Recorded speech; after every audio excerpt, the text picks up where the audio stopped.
So I can remove the screen.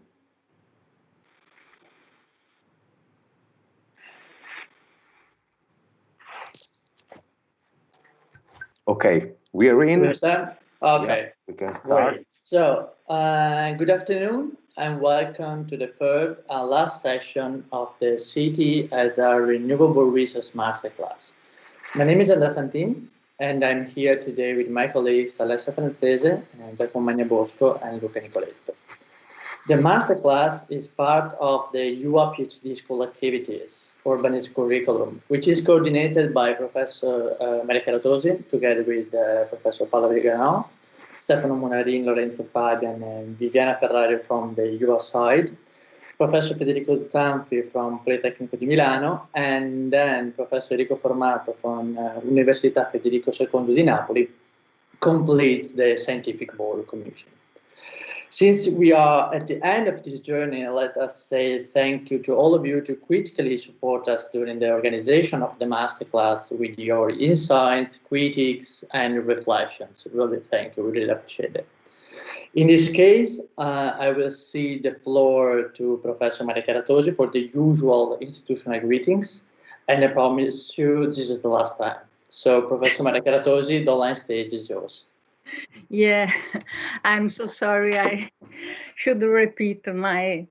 So I really thanks a lot our guest speakers for having accepted to be here today with us and discuss this very important topic. But first of all, I want to thank the 4 PhD students. They did really a great job in order to imagine, first of all, and then to produce, to reach this conference. The journey has been quite long. They started some 2 years ago discussing with this masterclass, and then there has been the pandemic, and now we are here at the last session. And what is important is that the process to structure the masterclass has been very fruitful for them. So, as I said yesterday, the process is important as well as the conference too. So this is very, very important for us because we are not only producing PhD thesis, PhD dissertation, but we are producing researches, and the collective work that they have been doing, starting from different backgrounds, because they are studying different topics, but the collective work has been really very important. As you know, probably the output of the masterclass will be hosted in a publication. We have a series of quaderni of the PhD, so we kindly invite you to write your reflection, and we will be very pleased to collect all these things in a new number of this book. So thank you again, and I hope that also the last session will be so inspiring and so important as the previous one. So thank you again, and good work. Thank you, Professor Maria Caratosi, for your kind words.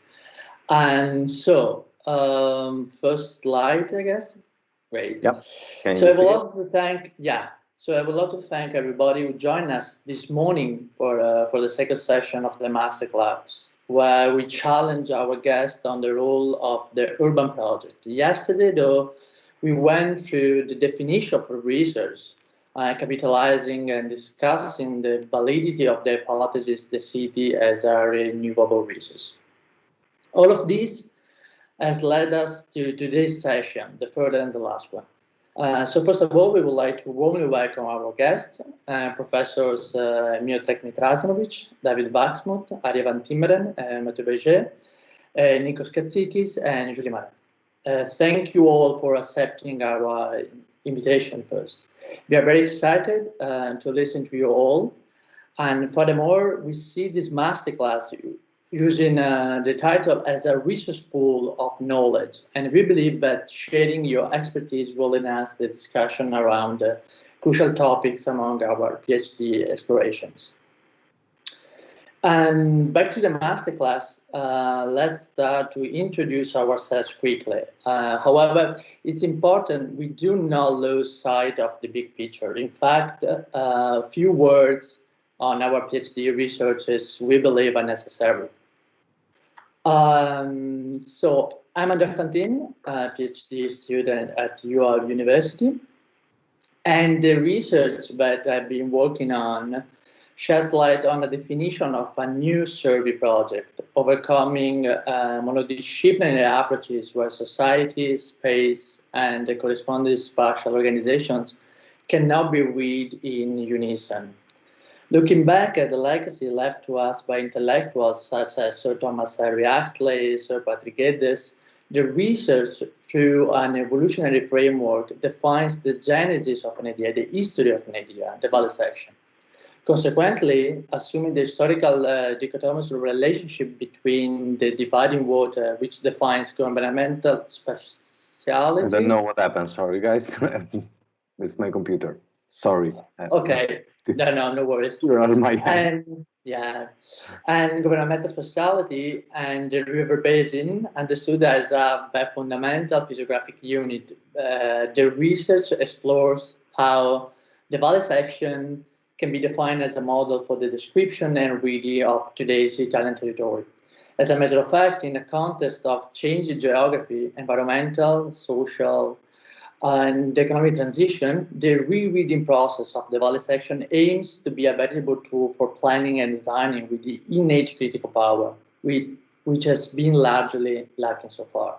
And now Alessia Franzese will introduce herself. Welcome, Alessia. Thank you, Andrea. And good afternoon. My name is Alessia Franzese, and my PhD research is on the transition from collective city to cooperative city. The research investigates the relation between the collective equipment inherited from a normative Italian device and the practices of care that reactivates those spaces. The case study is in the eastern periphery of Naples, south of Italy. We generically used to define this kind of space such as public space, but we can draw complex geographies about actors, laws, fundings, and practices which generate conflicts against its valorization. The exploration focuses on some issues used as a lens: the constitutional rights that spaces and practice can ensure or deny, the collective realm which make possible to move from the abstraction of rights to the materiality of needs, as Stefano Rodota argued, and the property issue, how collective uses allow to overcome the public-private opposition towards commons as a non-proprietary dimension. The scenario, as an exploration tool for the future, is about the emancipation of civic and collective uses. That is a specific regulatory device used in Naples to recognize emerging commons management. It can become a device for urban project revisioning in the paradigm of urban regeneration. Please, Giacomo. Hello, I'm Giacomo Magnabosco, and my doctoral research focuses on the topic of adaptation, specifically adaptation of the city territory to climate change. To do so, the thesis looks at the city territory of Central Veneto water infrastructures palimpsest as a paradigmatic case to explore the projecting capabilities of the metaphor of adaptation in terms of spatial transformation, to observe and compare the different dimensions, political, economical, and social, and through the scale, local, national, European, and global, that the term adaptation moves, and to weight the relapses of adaptation project from an ecological point of view. And lastly, to describe the landscape's role and transformation needed to cope with the climate crisis. To do so, the thesis uses different observation tools to investigate the different levels that the theme of adaptation calls for. from sign tracking, from the biological sciences to the processes of the city, to the spatial landscape narrative, ending with hermeneutical comparison of plans, political agendas, and projects that have been able to put at the center of their means the ecological transition. And now Luca Nicoletto will introduce himself. The floor is yours. Thanks, Giacomo. My PhD research investigates urban regeneration processes in the current paradigm shift where the city does not expand but rewrites itself. My first hypothesis is about the possibility of an emerging theory on rewriting, a theory which is conceived as a scaffold, as Bernardo Secchi said, as a reference useful for practice, based on knowledge nourished both by other theories and by the many experiences we are collecting nowadays. That's why I'm exploring two paths. The first is about the research of roots of the urban regeneration in disciplines dealing with cities and territory, and reconstructing genealogies on thoughts on rewriting, such as Manfredo Tafuri Renovatio Urbis, or during the 80s, the urban theory on modification on Casabelle Editoriali, but also some more recent reflections on recycling and reuse in the city. But at the same time, I'm observing the present experiences we are collecting. Let's say, what are we talking about when we talk about urban regeneration nowadays? And I'm looking at some specific case studies in the Veneto region through operation of disassembling and deconstruction of these experiences, mostly publicly driven, such as the neighborhood contracts and the urban scale projects of the National Plan for Suburbs. The aim is to look at the mechanism by which the city is interpreted once again as a palimpsest, how it has been modified and produced, leveraging on the stock of matter and embodied energy and on human capital. Alessia? So thank you, Luca. Please switch off. No, switch off. Okay. So as you can see, even in the diversity and specificity of themes and territory observed in our research investigations, our reflections converge on a basis hypothesis: the city as a resource, an instance that crosses our path in different but always relevant ways. After a long period in which the paradigm of growth and expansion dominated the spatial design, we are facing a transition toward a cycle in which the city territory is going to rewrite itself. This issue has already been extensively explored by previous researchers. For instance, the academic national research Recycle Italy is one of them.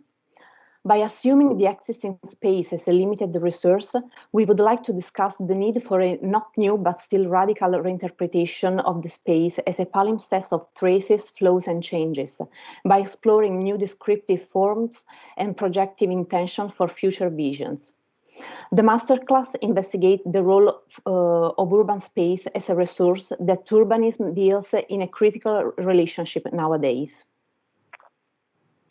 Using the Paola Vigano's words, the city territory, the contemporary form of the city, is not to be considered just a problem, but a resource. Unfortunately, the reality keeps telling us another story, where the city has been continuously interpreted as a problem. In a metabolic way, paraphrasing the words of Sabine Barl, the city is described as a parasite body, a consumer and dissipator of natural resources, an anti-ecological infrastructure, where the city is still perceived as a source of pollution, ecologically speaking.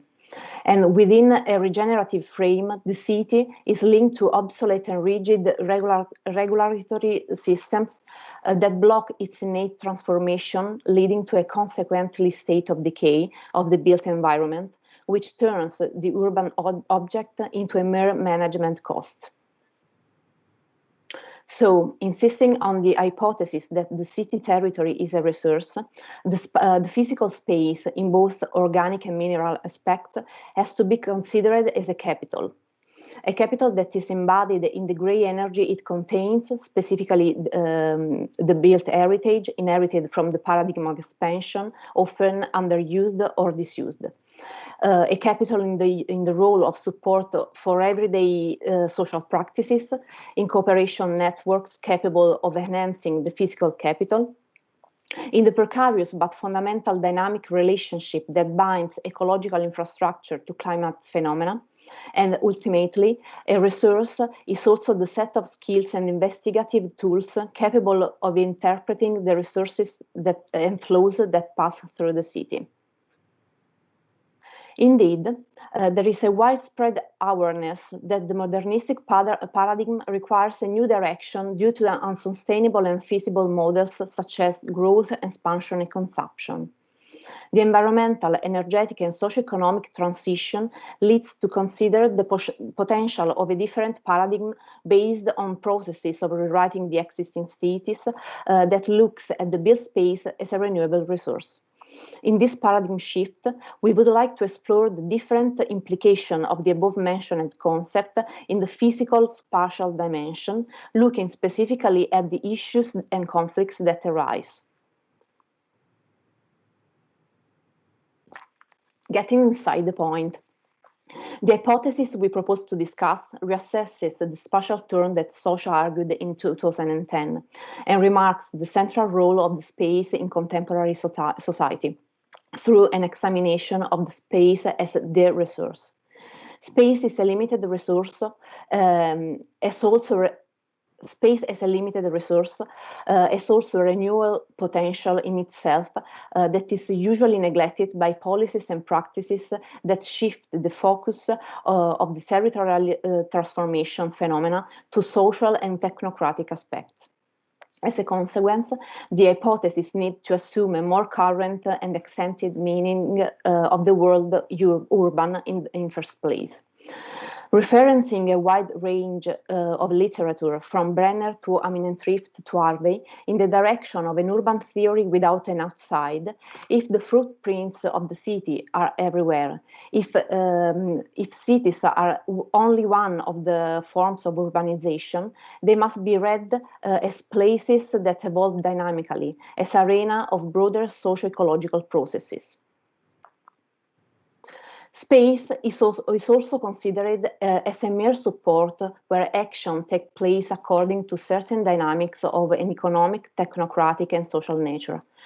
Back to the physical dimension of the territory, space could be conceived as an observatory of inequalities and opportunities. Moreover, the lack of discussion on the quality of physical space in its material components, in the relations between the parts, and in comfort levels that can be ensured, as Bernardo Secchi said back in 1984, determines an impoverishment with immediate effect on society. We would like to share our position on the role of space. Space is a palimpsest and a pool of complexity. The absence of a relevant and critical profound interpretation of the territory and its innate complexity generates a new standardization visible on both processes and results. Equal and repeated transformation, the result of quantitative approaches trivialized by a reductive or engineering view of phenomena, are carried out in search of immediate and simplified solutions. The repetitive application of models focuses only on increasing the promoter's profit margin.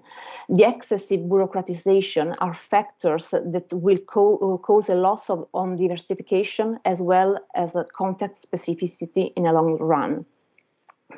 Space is a measuring tool between local and global scale. If we omit the spatial dimension, we lose the relationship of interdependence between phenomena. Observation of physical space allows us to control the extent and correlation between what is near and what is far, between local and global issues. As a consequence, phenomena that are observed too closely are not handled in their complexity, just as processes that are only looked at their broadest dimension lose their impact on daily life, decreeing negative externalities on territories and populations. The paradox of catastrophes or epochal changes to which we are subjected with increasing intensity and frequency lies in the effects they have on a small and ordinary scale. Space is a thermometer for injustice. Do not consider that the space is the society reflection and its manifestation of power leads to a loss of understanding about form of injustice that are explicitly manifested through it. Individualistic land-grabbing actions, natural assets appropriation phenomena by exclusive communities at the expense of the other, and fixed capital access that is often denied are red flags that are essential to be spatially recognized in order to map and deeply understand the dynamics and geography of inequality. For this reason, an accurate localization of this inequality highlights roles and strategies that involve both public and private actors and continually redefine relations of power and space. In conclusion, assuming the hypothesis of the city as a renewable resource, we also considering the limits and conflicts that this assumption generates.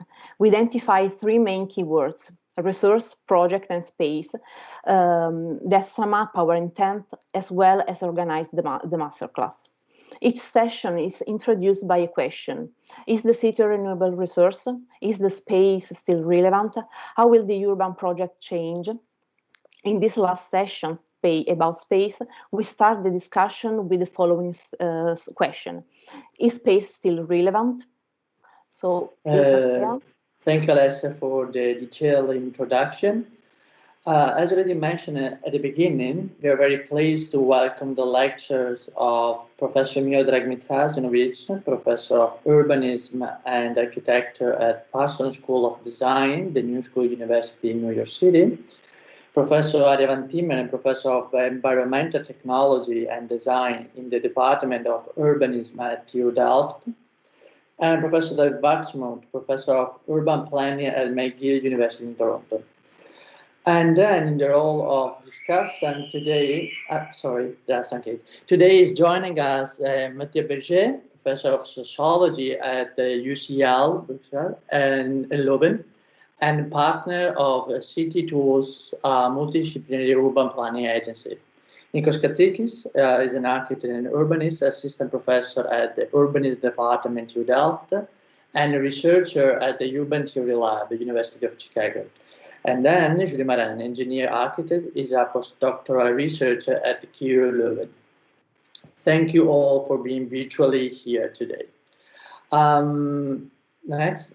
Couple of information regarding the structure of today's session are as follows. So the session is divided in three sectors. The first one with the 3 lectures, 30 minutes each.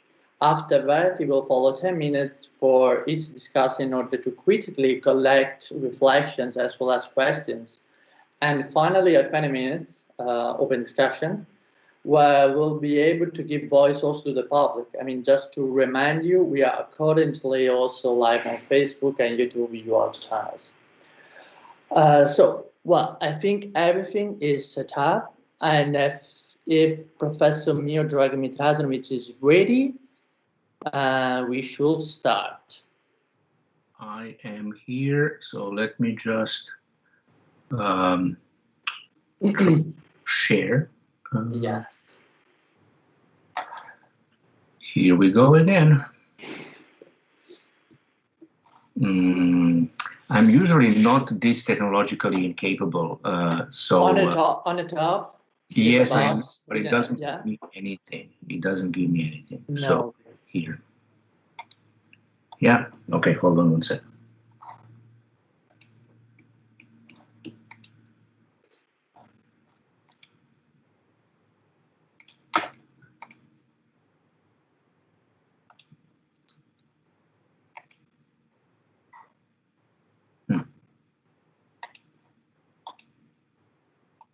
All right, I think now we have it.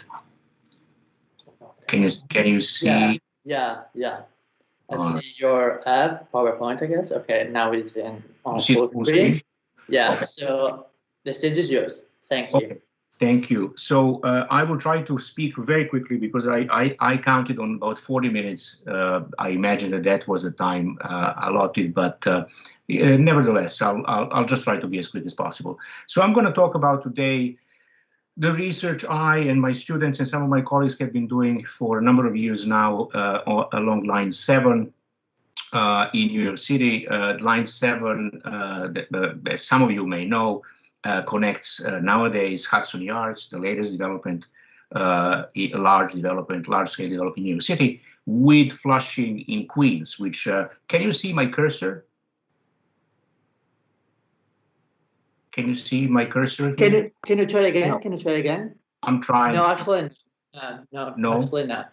Okay, all right. So I mean, that's the problem with the full screen. If you want, you can go back to the normal presentation of PowerPoint if you really need to just move and play with the screen. I'll use words and let's hope to be okay. So Line 7 is basically about 12 miles long, and it's in an hour and a half approximately you can get from one point to another. It runs through Manhattan and then through Queens, Long Island City, all the way to Flushing, over, I don't know if you see now because I can't show it, 103rd Street and Corona Plaza, very close to where it says Metz Willets Point, right? It's going to be a trouble not to be able to show. But nevertheless, so the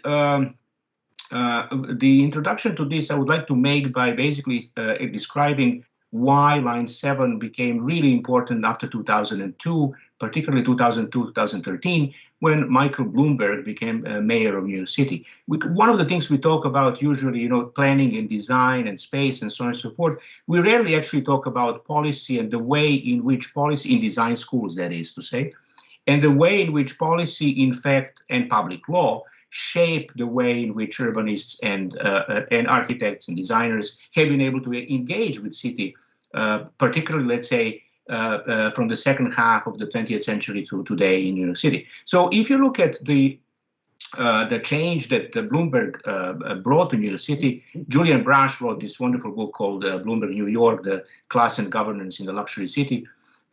He called it the Bloomberg Way. And the Bloomberg Way basically is that the mayor is the CEO, the New York City government is seen as a corporation, businesses, particularly large businesses, international, global, corporate businesses are clients, New York City residents, legal ones, are customers, and then the New York City is a product.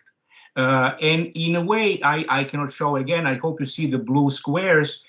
This is actually the organizational chart of New York City under Mayor Giuliani, which was in the 1990s.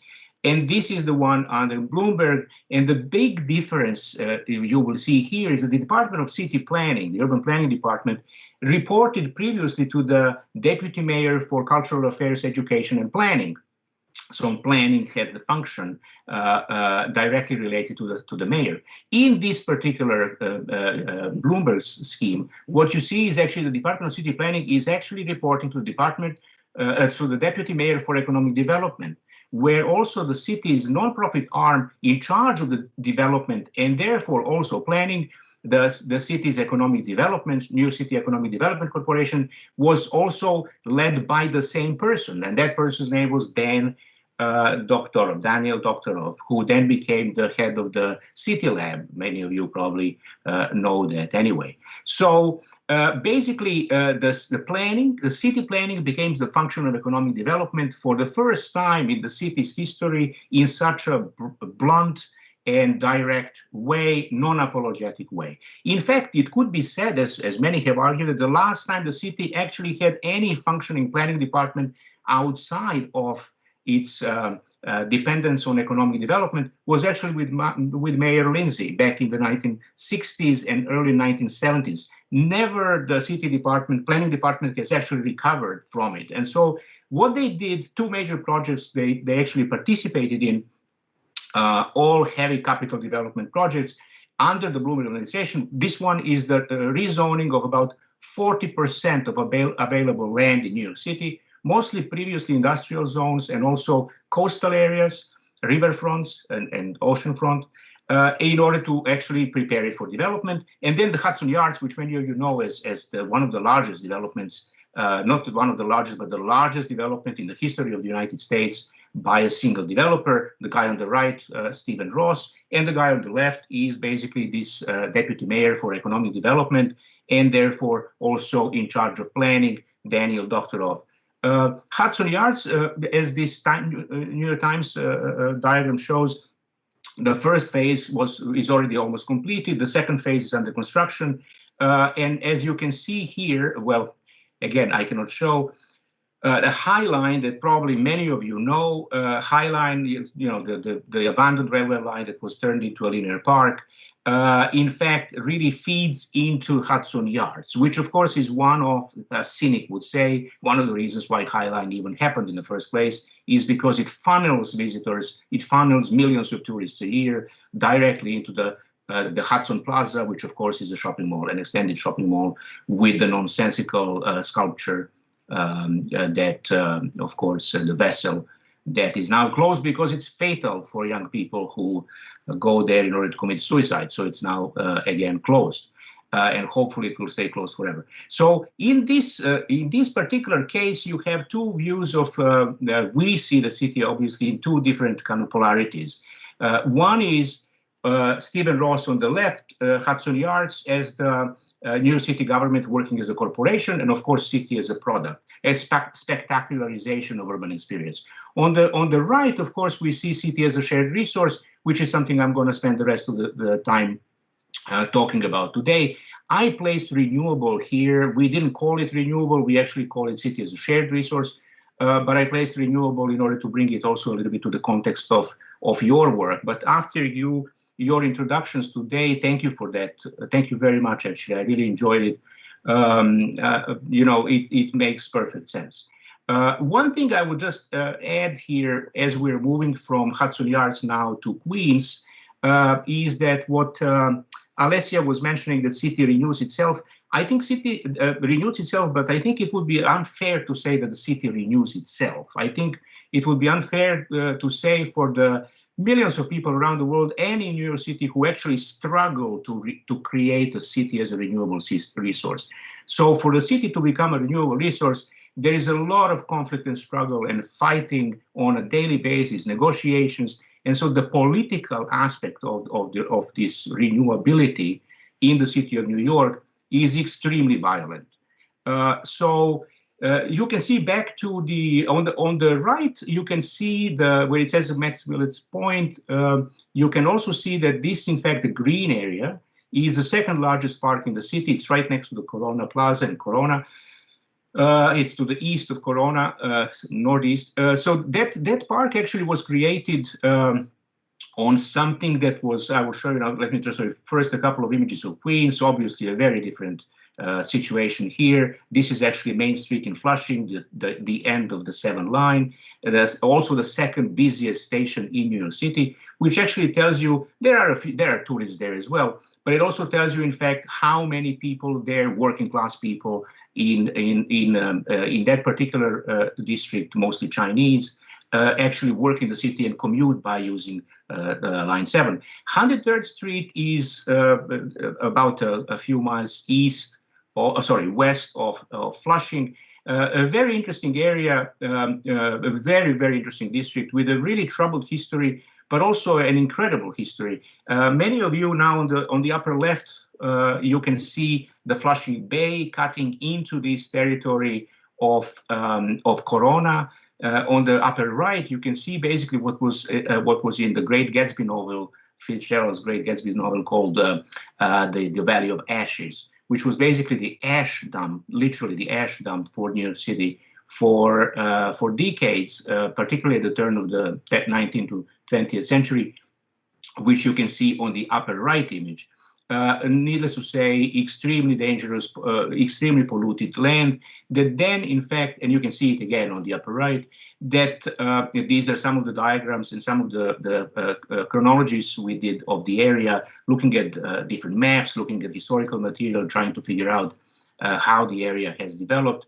Interestingly enough, of course, the development of this area, this is the ashes on the right, bottom right, you can see, and then the new flushing line, the so-called flushing line in the 1930s and the 1939 bottom left map, subway map or train map of New York City, and then the upper right, the upper left, sorry, the latest development, 1937, the latest development, sorry, this 1928, the latest development of the line, and then the basically here the developments from in between 1917 and 1939.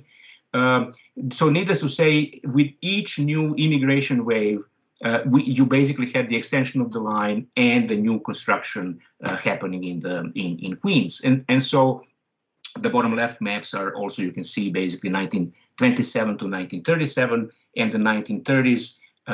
Developers at basically upper left, where they sell lots for $300, new lots as they acquired huge pieces of land. Developers were basically obviously creating these parcels and selling them to contractors and smaller developers to develop housing for new immigrants.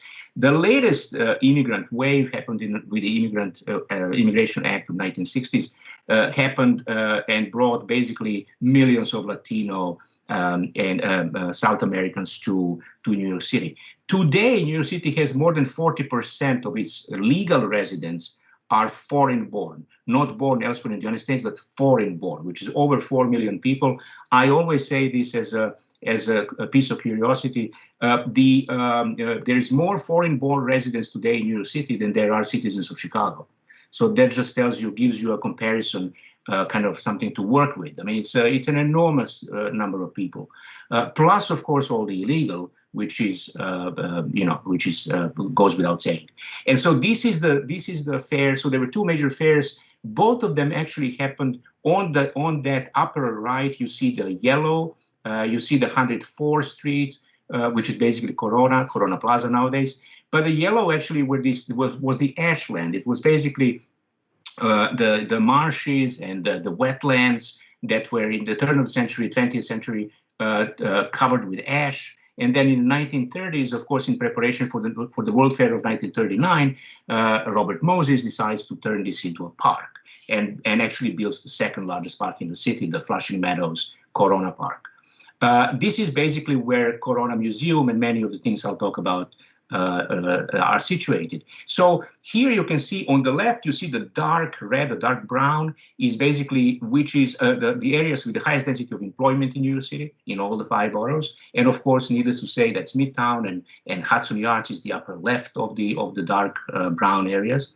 On the right, you see the COVID infections. This is about a year ago. COVID infections, and of course, where it says Queens, just above that, the dark brown again is Corona. So you can see that, of course, the COVID infections where Corona was one of the areas hardest hit by the pandemic. And of course, if you draw the line, straight line between Hudson Yards, so the dark brown on one diagram, the dark brown on the other, basically what you get really is line 7 that connects these two, almost in some sort of Fritz Lang's metropolis, but horizontal in this particular way. Corona is a very troubled area, a lot of poverty. So you can see in a couple of diagrams, I'll have to run through it. A lot of people, an increasing number of people live below poverty line, without health insurance, with severe overcrowding, about three people per, on average per room, which, it's an incredible number of people, incredible density. Growing number of old, 65 and plus, and of course with median income, you can see upper left, median income way below poverty level for many of its residents. When the epidemic hit last year, you can see that, of course, even to this day, although much better, the hardest blue, if you can tell on the diagram on the left, is basically Corona. And so you can see that the cases of death and the cases of hospitalizations are the highest in this area.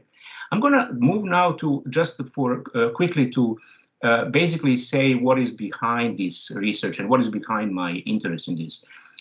We looked at line 7 and particularly this corridor of line 7 and then particularly in Corona and Corona Plaza. because of the interest in what I was calling infrastructures of inclusion. In other words, I was really interested in what kinds of roles designing, in a very broad sense of designing, including both professional and non-professional designers, right? What kind of role does designing play in building these what I call the infrastructure of inclusions?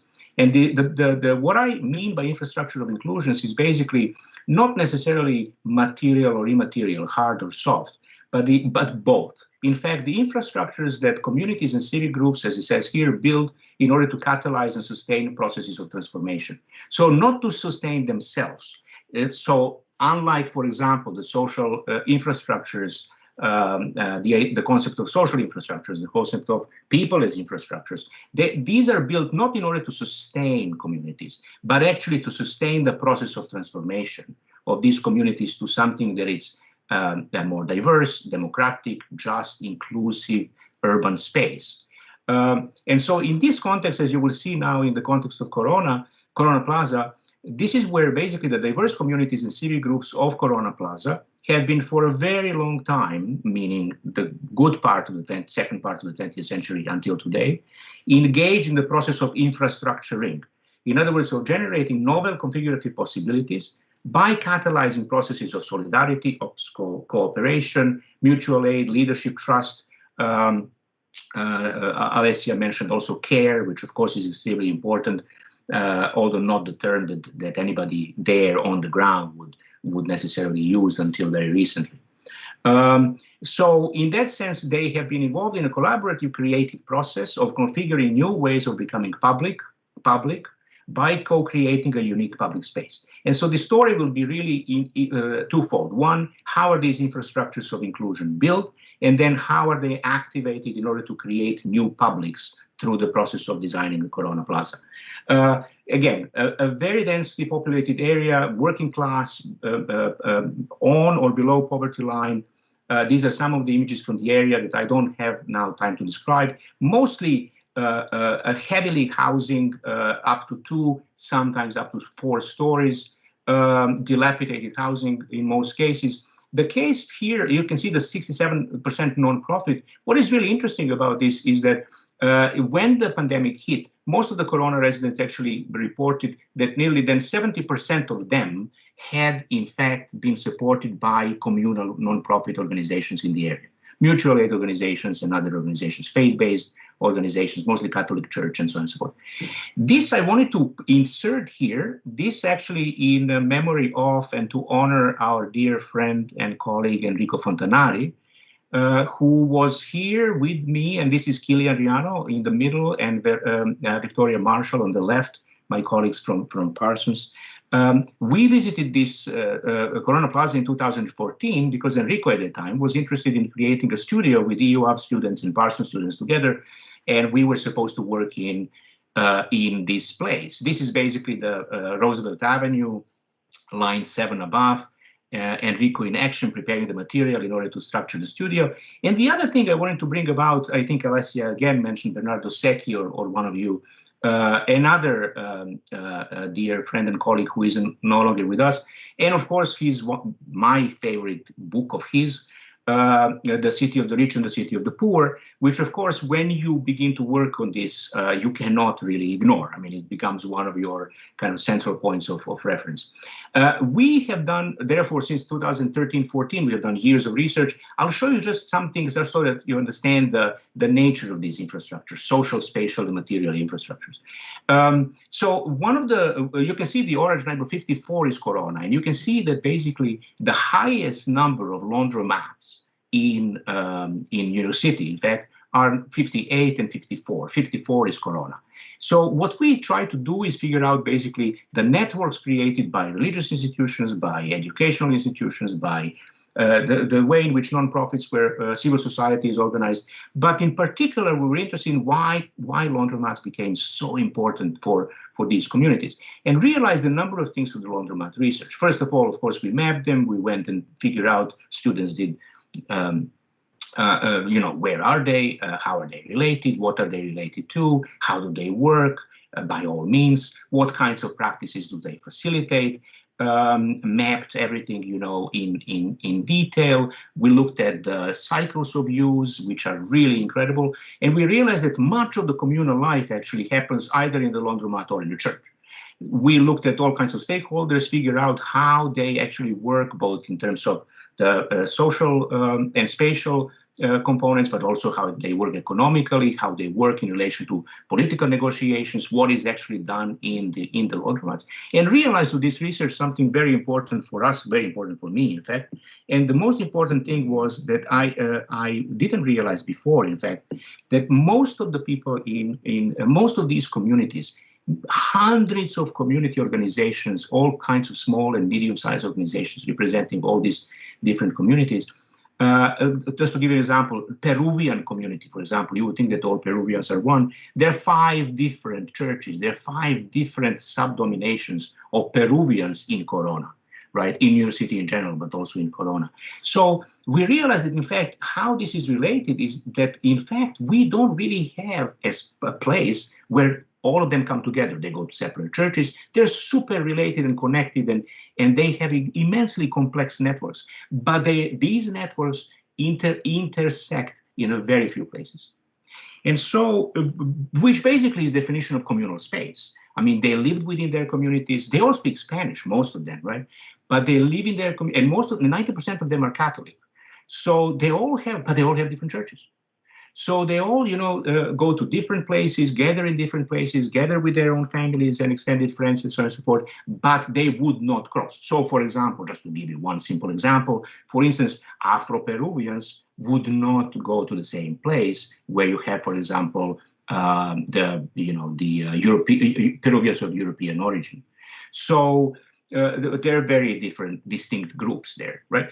So then an opportunity presented itself in 2008, 2009. New York City started what is called the New York City Plaza program, which is a very simple program, not launched by the Department of Planning. You would think some planners and architects maybe came up with this. No, it is actually launched by the Department of Transportation. One reason why that is the case is because, in fact, in New York, everything you step on that looks grayish is the ownership of the Department of Transportation. Everything green is, Parks and Recreation or the New York City Parks, and so on and so forth. So you can say that streets and plazas and all of these kind of hard surfaces in the city are really owned and controlled and managed by the Department of Transportation.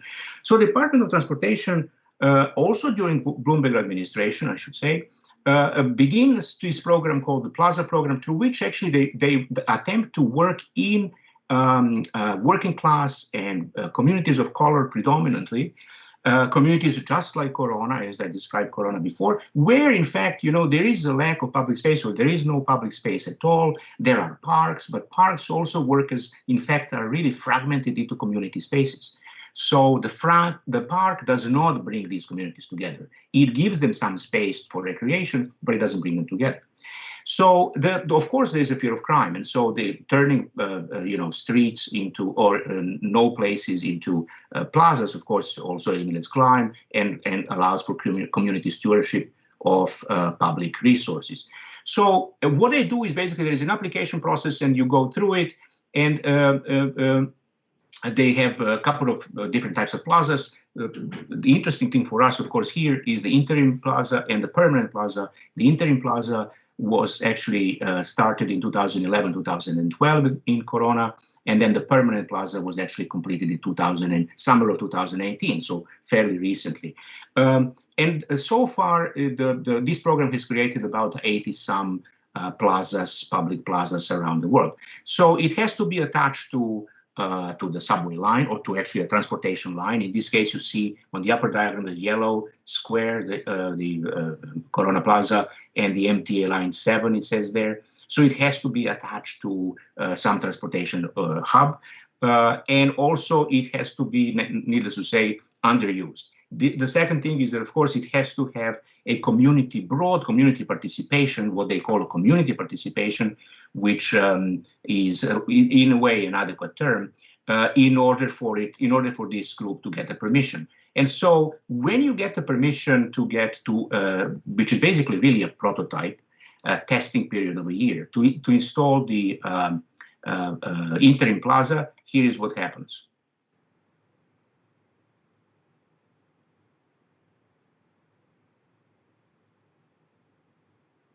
Basically, they come, clear the space. They don't change anything. You can still see that the parking is still parking.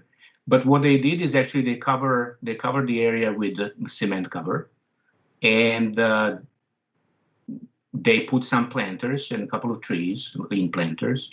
They put, you can see on the left, middle left is the automatic public toilet, which they placed also in this location. One of 5 in New York City. 9 million people, 5 public toilets. So it's placed there as a test to see whether it would work even in this kind of neighborhood.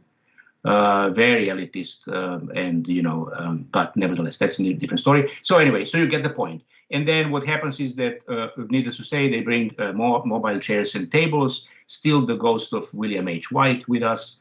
And that's the pinnacle of public plaza, of public spaces, to have mobile chairs and tables. They're in different colors, and so. But the good thing about it is also that, in fact, there is oops, right. Let me just show you this also in a second. So that's the opening of this 2012 interim plaza. One of the most original new pedestrian plazas in New York City. We're at Corona Plaza here in the heart of Queens. This plaza is unlike any other, as in terms of just the numbers of families and children out enjoying it. So this plaza is incredibly unique on many levels. We have a partnership with the small businesses in our area, which is with the organization of Corona Can, Queens EDC, the Queens Museum. This is the opening of Corona Plaza.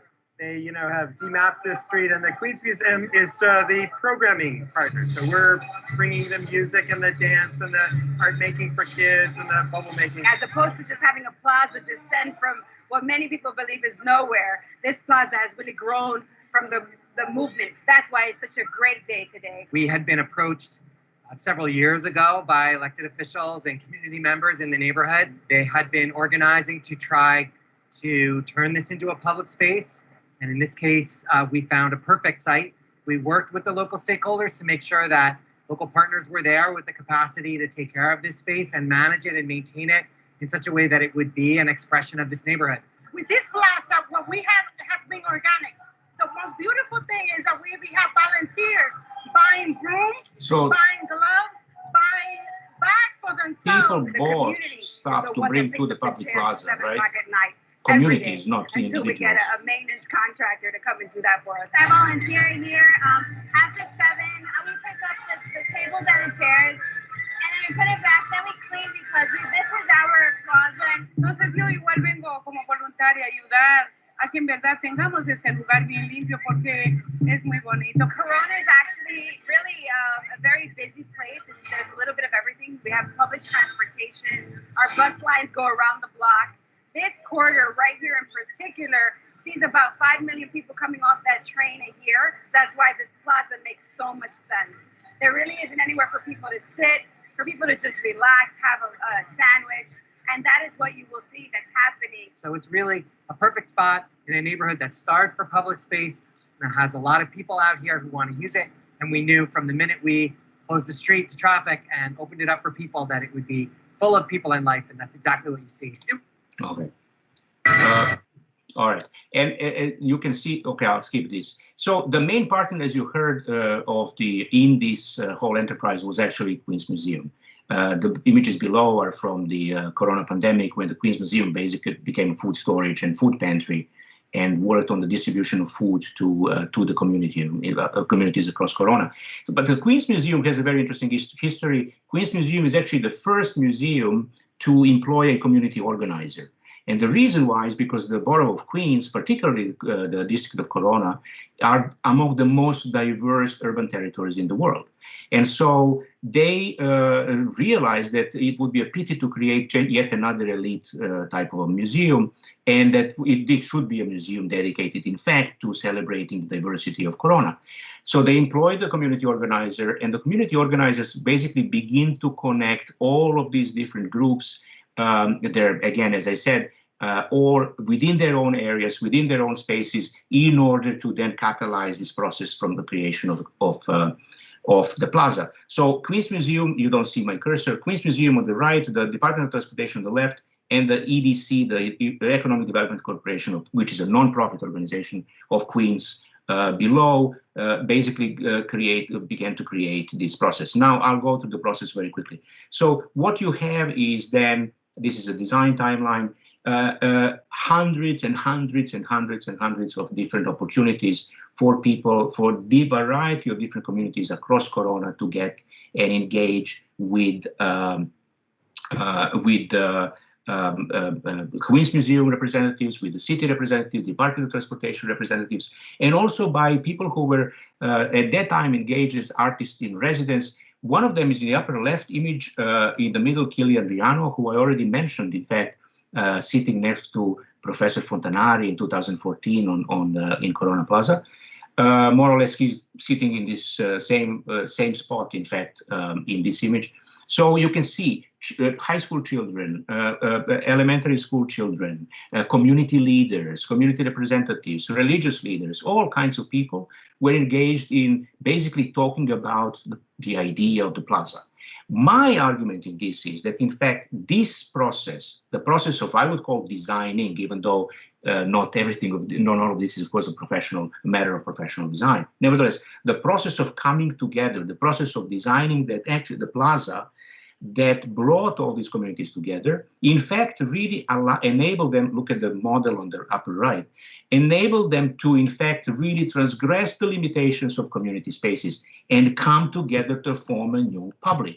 They were never a public before, and particularly not a public that the city should contend with. So you can see on the lower right, of course, you know, a lot of prefigurative work, a lot of trying to kind of embody the changes, to figure out what would it mean to have plants in the space, where would the plants go, how would the children play, where would all kinds of things be. It's 2013, this is the official presentation of the RBA office, who was hired to then actually turn all of this into basically final design and construction drawings. Again, public meetings, discussions about what is going to happen, all kinds of opportunities to work through. And then again, plan for the plaza, the terrace, the final design. And I don't have much time, so I'll have to run through all of this. So the plaza, basically the main feature of the plaza really is, in fact, the stage. And the stage is hyper important because many of these sculptures actually really enjoy and get together through dance and performances all year round. And so the stage actually became the main feature of the plaza, because that's where, in fact, the performances take place. The standard feature of the parks. Then the Wi-Fi, the lower right, the Wi-Fi, which is actually was not available before that widely in the area. Of course, Corona Plaza became, it says Wi-Fi para todos. Corona Plaza became the place where people who did not have Wi-Fi at home, which is a majority, would actually come to get Wi-Fi. Again, hundreds, if not thousands of meetings. One thing I want to point out, which is, I think, very important here, is because most of the men are day laborers, and most of them leave the house at like 4 o'clock in the morning and go to building sites and other places where they work until 5 o'clock in the afternoon and come back. Basically, the daily life, all the negotiations, the political aspect, dimension of public life here is all, in fact, done by women. And all of the community organizations, all of them are led by women. This is one of the most powerful women organization in the area, called Mujeres en Movimiento, which was also a major partner in designing the Corona Plaza, and they catalyzed and solidified the support from a number of different community organizations and religious organizations around. You can see here, 2017, they're breaking the ground, and it reopens in 2018 to incredible success. And so it becomes really this place where events year-round, weekly, cyclically, and so on and so forth. And then, you know, a number of organizations, again, the site of the green market. The Corona did not have healthy food before. There was no fresh food to be bought in Corona. Now the Corona Green Market and also a number of stores that have, in fact, some of the...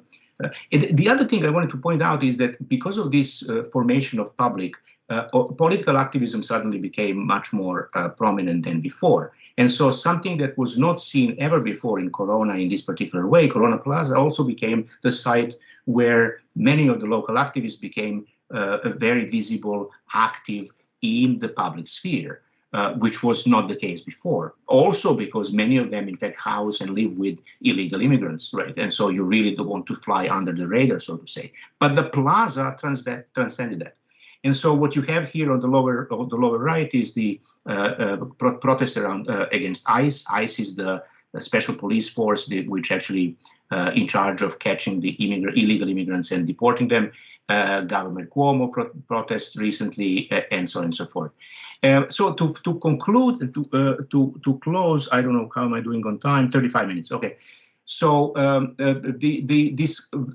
there would be no Corona Plaza if there was no extremely robust network of community organizations prior to the plaza.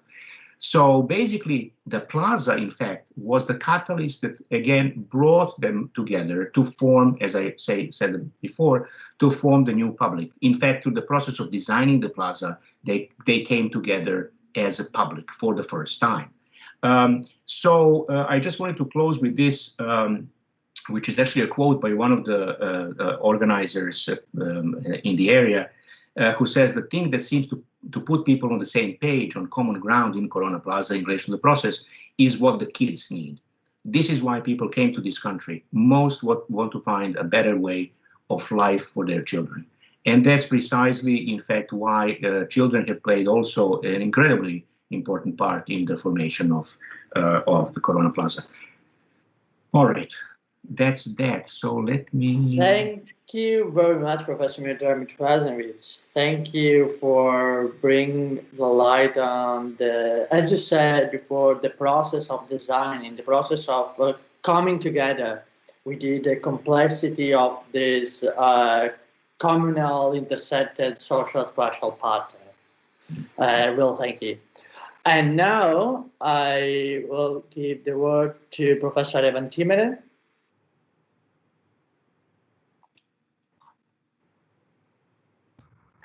Yes, thank you, Andrea. Let me make a switch first, right? Of shared screen. I would almost say, for something totally different, but it's not entirely different, don't worry. Yes, so it's interesting actually within the overarching theme of today, looking at spaces from the perspective of the city as a renewable resource, that whereas Professor Mitrasevich, sorry if I pronounced it wrong, emphasized very much the space on a scale within the urban community, within the urban context, I will also zoom out a little bit further and take it in a more literal way at times, but also I would look at the metropolitan area and its surroundings, so the reciprocity of city and hinterland, and you could almost say the necessity to actually to have such a reciprocity, and in particular in case of regenerative futures. So my lecture today is similar to my predecessor. Actually, I was also told 40 minutes, so I'm also a bit going to be in a hurry, to be honest. I don't know why there's a blank line below my slide, but anyhow, I will just continue. My group actually is focused in Delft on three themes: on the metabolism, the urban climate, and the people and behavior side of environmental engineering, for the sake of sustainable urban development. And as you see, a couple of publications on these themes. Today, however, I will mostly focus on, as it connects, of course, to today's perspective, to the metabolism perspective, metabolism of the city, metabolism of territories, because I think it's better to speak of the metabolism of territories. And I will do so in 3 steps, of which the third step is the longest one, actually. But it tries to build up a bit my lecture. So the why I will only very short address, because I suppose you are aware of the why, of the need to have a city to be based on renewable, on its resources to be renewable. And also, as it was just explained very importantly in the lecture here before, that in the core, in the center of this, and all these drivers of change, the people, institutions, the policy, and the systems, they are always in the core.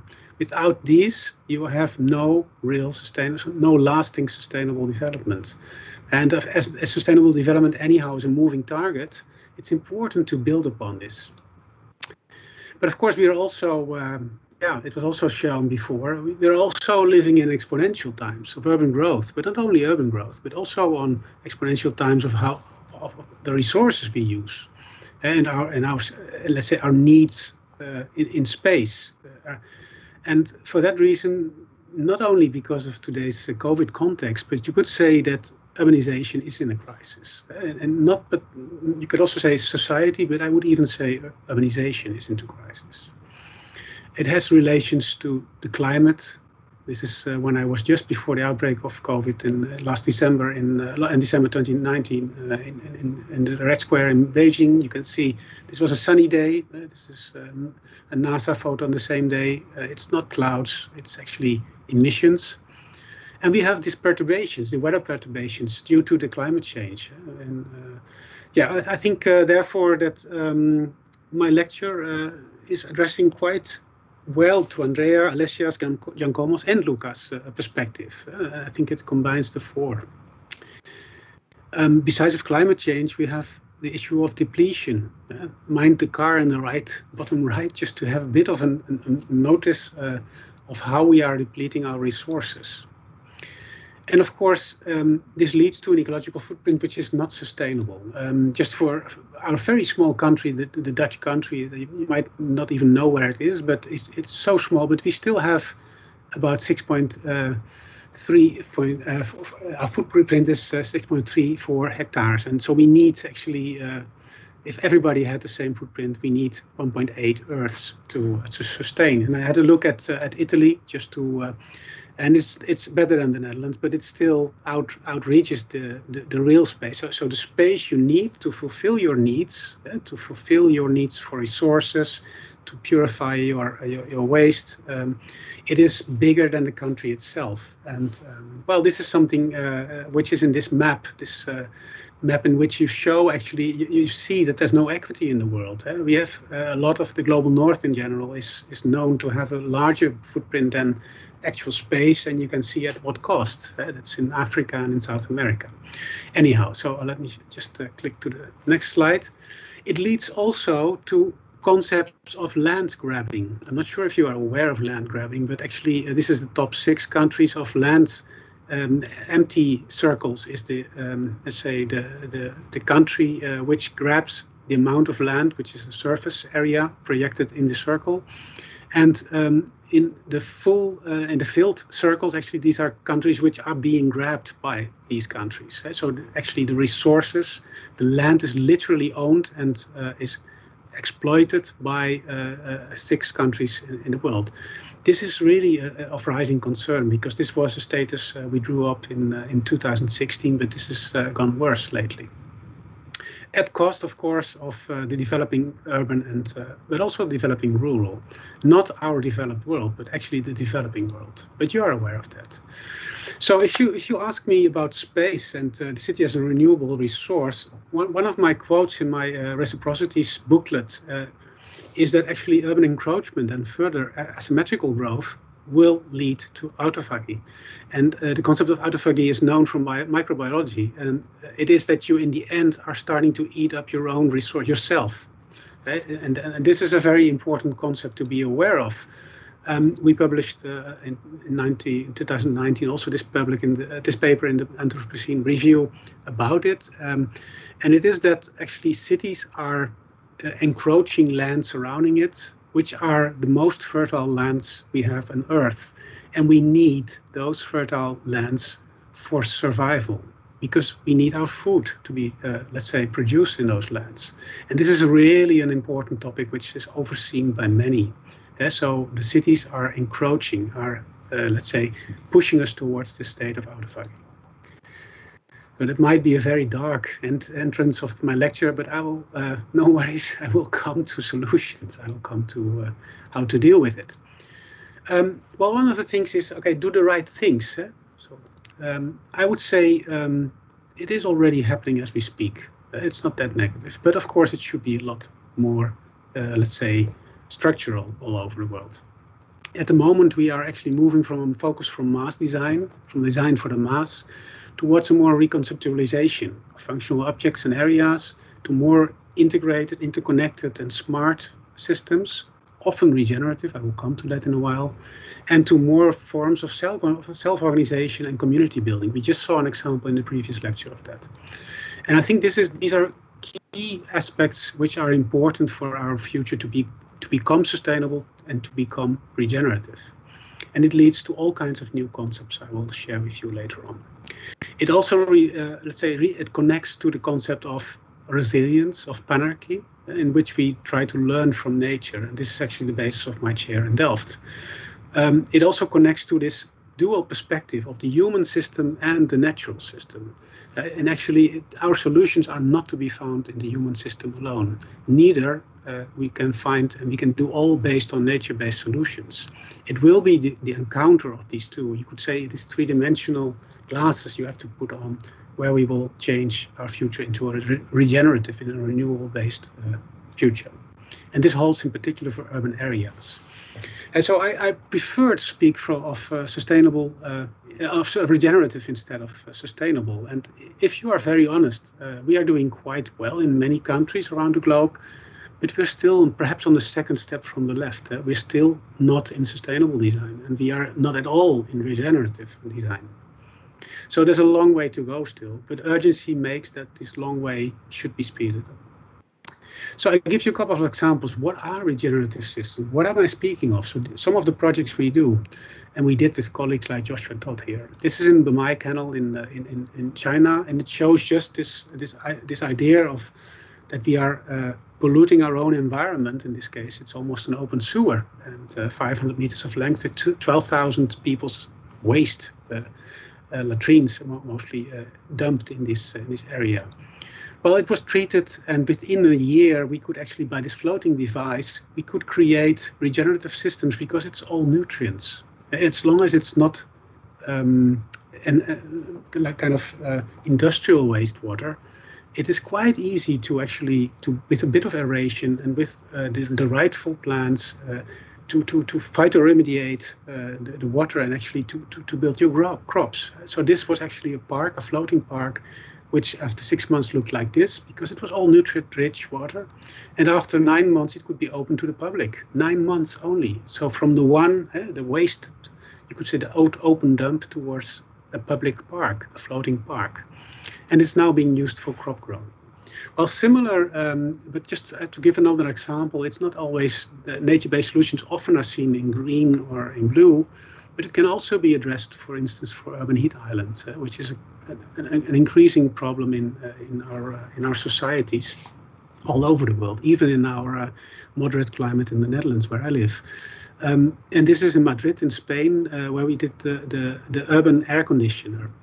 And it's a very simple renewable-based system in which actually water was evaporated based on solar panels and pumping of rainwater harvested in other times. And with green plants, actually, it could realize a drop of temperature in the midsummer of Madrid, which is often above the human body's temperature of 7 degrees centigrade, which would make it possible to have open air concerts in a kind of harsh environment. Because, I mean, if it's outside 47 degrees centigrade, you can imagine that you would like to drop it those 7 degrees, and that makes it, at least the perceived, the bed temperature, it actually is at such level that you can still encounter a level of comfort. So we should be moving towards these regenerative systems. So how does it connect to spaces? Well, actually, most of the regenerative systems take more space. They just need more space. So we need to do it in a smarter way. We need to come to solutions which are multifunctional, which make use in other ways. And one of the aspects often addressed is, of course, the importance of impermeability, of permeability, I would say, but of the existing impermeability of our urban areas. And it's not just for the sake to avoid flooding, but it's also to increase the role of green and therefore of dropping temperatures and of green to be able to sustain. And of course, it was also just in a small picture before. There's good examples. There's actually best examples, but also so we all know that the High Line. But I could also highlight this example in the German village we made, and it was actually it is more often based on this what I showed you before, the combination of the cultural, the people's perspective together with the natural perspective, opening up to processes of this square was opened up for storage of rainwater, but also of infiltration through planting. And of course, in the meantime, also the purification of runoff. The same here is in Austin, Texas, where it is being used for actually the first purification of oil remnants, which is with the wastewater, with the rainwater flushed away. So you can pre-purify it afterwards, you can infiltrate it into the soil. And this holds for many solutions in the city. And I think, well, what connects them all is not only their necessity and their need, the need to make it happen, but also that they all need another approach and they need space among all. But it also leads to kind of another way to address our cities, not only the outskirts, I will come to that later, but also inside cities. The permeability is very important, but also in making multiple levels of use. It's not always needed to be green-blue, it can also be blue-green, like here in Shanghai. This, for example, is an example in the Netherlands. It's a bit of a dull photo made in fall, but it is actually what you might know as this is the Bloemhofplein in Rotterdam. It's a water square, so it is used for playing ground, for basketball and so forth. But it's also a collection area of when there's peak rainfall events, it actually flushes on purpose because it tries not to drain too fast all the water away because the water should be stored. Yeah? It's kind of a storage. So it's collected in these basketball fields, in the playing fields, and later on in the tanks which are connected to it. And then it's being used for let's say, watering plants during dry periods of up to 21 days. Covering, so you can really avoid the use of our domestic water. So it's all about space, but it's also about scale, because if you address these kinds of aspects, like for instance this renewal of, let's say, the use of water, of the green-blue approach in cities, you should look from the hydrological basin levels, which is actually on territory level, so which is the metropolitan region and above, towards the smallest streetscape. It's actually these four scales which are interconnected in one solution, and you should never look at one of the solutions in one scale alone. It should always be this multi-scalar perspective, as it should be because of climate change, that you should also now introduce different times or different events, we call it, of intensities of change. You try to respond to change. Well, in this case, the change can be rainfall, but it can also be extreme rainfall. And in between, there's a lot, and it leads to other kinds of, this is just I will share the slide so you can read it more in calm. What are the different suggestions made for, in this case, urban dense areas, what to do to deal with these kinds of rainfalls. Okay. Let's move to the urban metabolism, and then I will come to more concepts of solutions. Well, the metabolism as a concept you might know. I prefer to speak of the territorial metabolism, but it's an analogy, and it takes the plant or the animal cell as an example. That it needs, it has a consume value, but it has also a create value. And if you look at the city as a resource, I think we should emphasize more this create value. And this is what I'm going to try to share with you in a couple of concepts now. it also builds on Christopher Kennedy's concept, in which he looks much more to cities from this metabolic flow perspective, flows of energy, water, materials, food, people, and much more. But of course, as stated before, it relates strongly to the availability of space. The concept itself is quite long time known. It's almost 80 years of age. When the first ecologists, Arthur Tansley, and later on also by Woolman and others in industrial ecology, it was elaborated. And it's mostly as an analogy to really to treat the city as an ecosystem. There is, however, a bit of, it has been challenged, the concept, because it neglects a very important sociological fact, that humans are malleable and they are conditioned by the social environment, not the natural environment. Just simply said, human behavior is not, let's say, led by natural laws. It's actually primarily influenced by societal norms. So we act differently than we often should, which would be logical. But the positive, the other side of this story is, of course, that we are also adapt our actions, that we can adjust according to learning.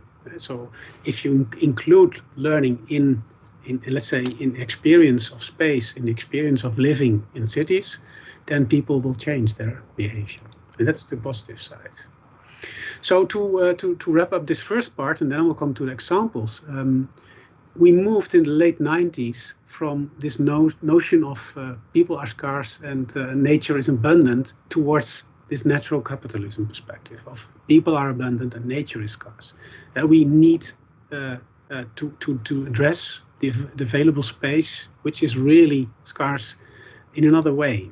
And I think this natural capitalism is how we should look at our future. And I will do so with some, I think, exciting projects we are doing at the moment. I will now switch to another presentation, if I can make that work, because it was a big presentation, and this is it. And it relates often to the concept of circularity. And circularity, you might know, is closely related to resources and let's say our need to, let's say, to achieve a circular society. At the moment, actually, we're only let's say 9% of all materials are cycled in our global economy. So the gap shown here in the image on the left is much bigger than this half circle. It's largely. And speaking of spaces or of shares, housing and infrastructure, here an image of Amsterdam, but and food production, nutrition and mobility, they have the largest share altogether, about 3/4, even more, 80% of all resources are related to those activities, which is our built environment largely. Now, you know perhaps the concept of a linear and a circular economy. We often say, or we are aiming for a circular economy, but at most, I think, and then it's very positive, I think we are moving a little bit towards some aspects of a reuse economy, unfortunately, I should say. But nevertheless, I will show you a couple of concepts on the circular economy. There's 114 definitions of this concept, and the most common one which I would like to share here is the middle image by Ellen MacArthur Foundation, which distinguishes these two cycles, the technical cycle and the biological cycle, and they can be cascaded. You try to avoid this linear economy into a circular one with no losses of value, and you do so by, let's say, addressing these value chains, either the technical or the biological, in such way that you, let's say, that you try to make a chain of reactions, of cascades, of reuse, of recycling. An often mistake in the circular concept and of renewable, the concept of renewability in cities is that we think, oh, we can do it either technical or biological. But I think the concept circular economy actually is very importantly that we should, in the end, to achieve a lasting sustainable perspective for our future for our cities, we should replace non-renewable by renewable resources. This is something which is very obvious, but we forget to do so. We stay either in the technical chain or in the biological material chain. It's very important that you are aware of this concept. And so if you think of our society and of how we try to deal with waste, we are separating. Well, it's not a circular economy. I'm afraid we are still a long way to go. There's 7 pillars of what we call a circular economy, as shown here. So it's much more than just waste management. It has to do with biodiversity, with human society and culture, water, with energy, and with, of course, the E of economy. Not to forget with health and well-being. So how do we deal with circularity in for our cities? Well, actually, up to the 90s, when I started, actually, we looked at the city as a black box model. So there were inputs, there were outputs, and you could perhaps tell something about how, let's say, how our city worked. So how much energy it used, how much resources we needed. An example is this study we did in Amsterdam, Puma. It's prospecting the urban mines of Amsterdam, and we did so for only one metal, which is copper. And we try to really show in the buildings where are the mines. So they are mountains, they are the top mines of copper in the city. This is an industry ecology approach. I will not go into the deep because it's just too much for today. But it tries to translate flows to spaces. In this case, to the buildings related mines of copper in the city. And here, infrastructure related. And if you add them up, of course, you could come to this kind of what we call harvest map of the city where you could harvest your resource, in this case, copper. And it's quite a difficult one, but it led to, let's say, the possibility to make these Sankey diagrams in which you could connect stock, existing stock, which is our existing city, towards future changes, towards either construction or use in new or remodeling of the city. Next, we moved to this gray box model. So we could, more precisely, we could connect all these subflows within the city. And this was a good step we made in the early zeros and the late 90s of the last century. But actually, I would like to share with you what we are doing now, which is more a step further again, which is the network model of the city. It is actually trying to make a step from non-spatial look towards our cities to a non-actor specific look to our use of resources, and to an insufficiently accurate way of looking. It looks very precise, but of course it's at a large size, large scale of cities, of territories, towards much more, and then it comes again, the concept of space, towards a space-based, let's say, material flow analysis.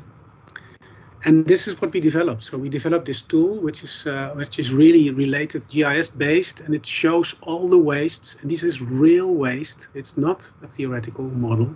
This is what happens really, in this case, in the Amsterdam metropolitan area, related to the food waste. So you can see there's a couple of destinations where food waste is treated or is being reused, mostly treated or dumped. The same for construction and demolition waste, and I could continue this. This model we made is really an effort of 5 years of work in the repair project. But what we did, and why I think it's important, is that, of course, making something visible, so it's not helping still to make it renewable. So you should also have a look at, is it really sustainable? So you should look at the multidisciplinary, multi-size and multi-scale impacts.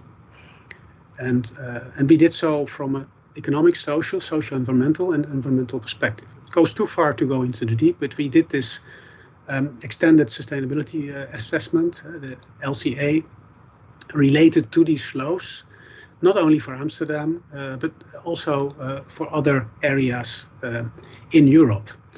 And if you do so, actually, you can, together with stakeholders in the field, only then you can find your solutions. You can find your areas because you know where the flow lands or where it is, but you also know which actors are connected to it.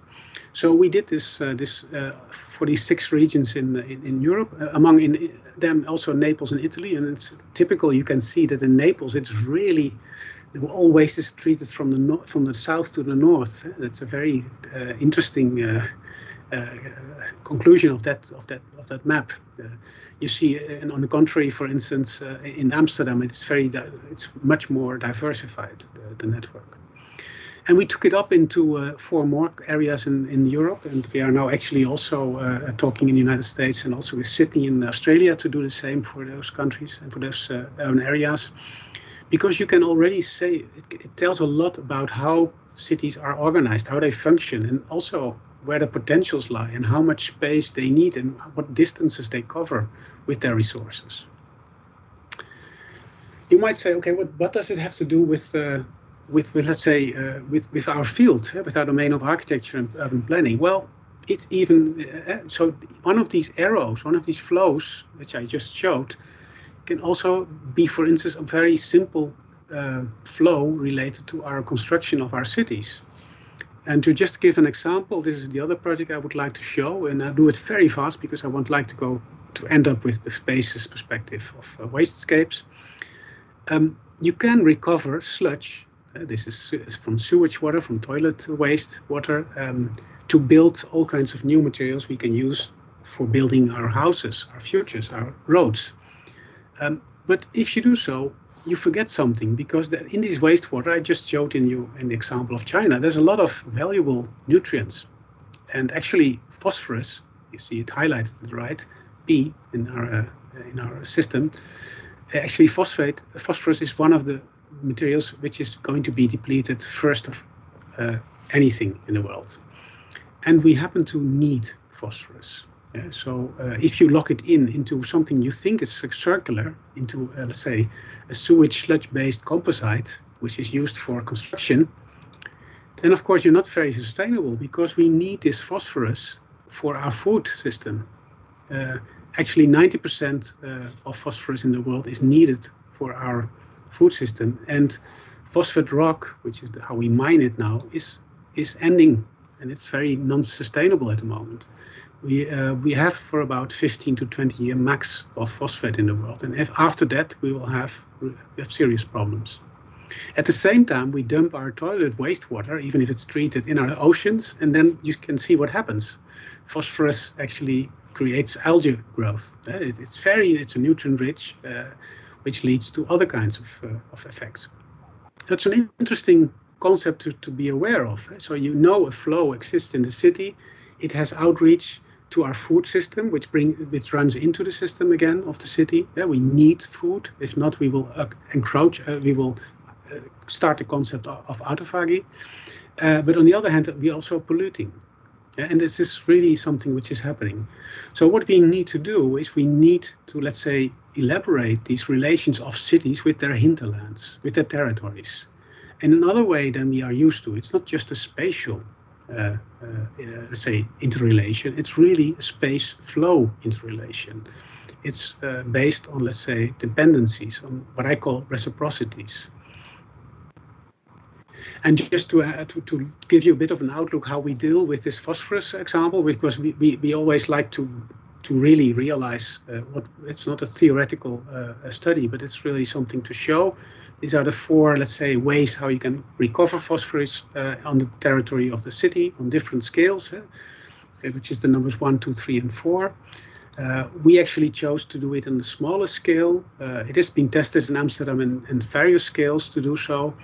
We did so in a way which is different to struvite precipitation, which is with magnesium, but because we would like to not use magnesium, which is another critical raw material, to gain phosphorus. So we do it in a different way. We're doing it with a bit of technology on a local way, which is shown in this way. I'm not going to explain it.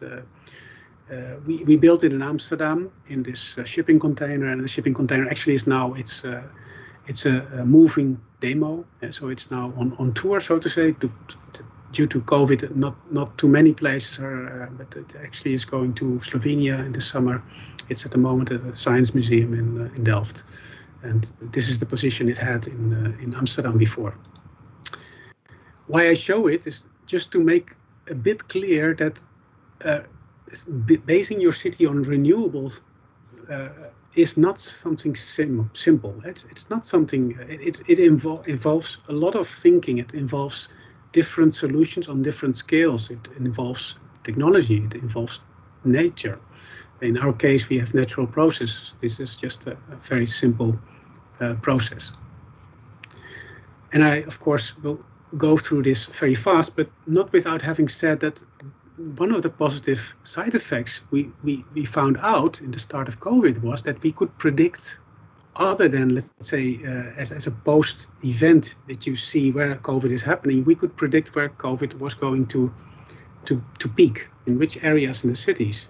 Because if you have the wastewater actually predicts in advance where outbreaks of COVID are taking place. So it's being now monitored very intensively in the whole of the Netherlands, because you can predict where let's say you have to move towards a code red, so you can preactively respond to this.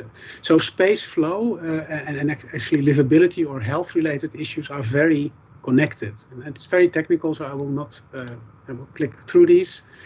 But why I included them is that I really want to see that show that it is not just a matter of simple relations. It's really something you should calculate. This is a life cycle assessment where we really calculate, does it help us in relation to climate change, in relation to ozone depletion, and so forth. All the well-known impact categories of life cycle assessment. In our case, I can say we did have a very good, successful alternative. It's just as a general conclusion for that part.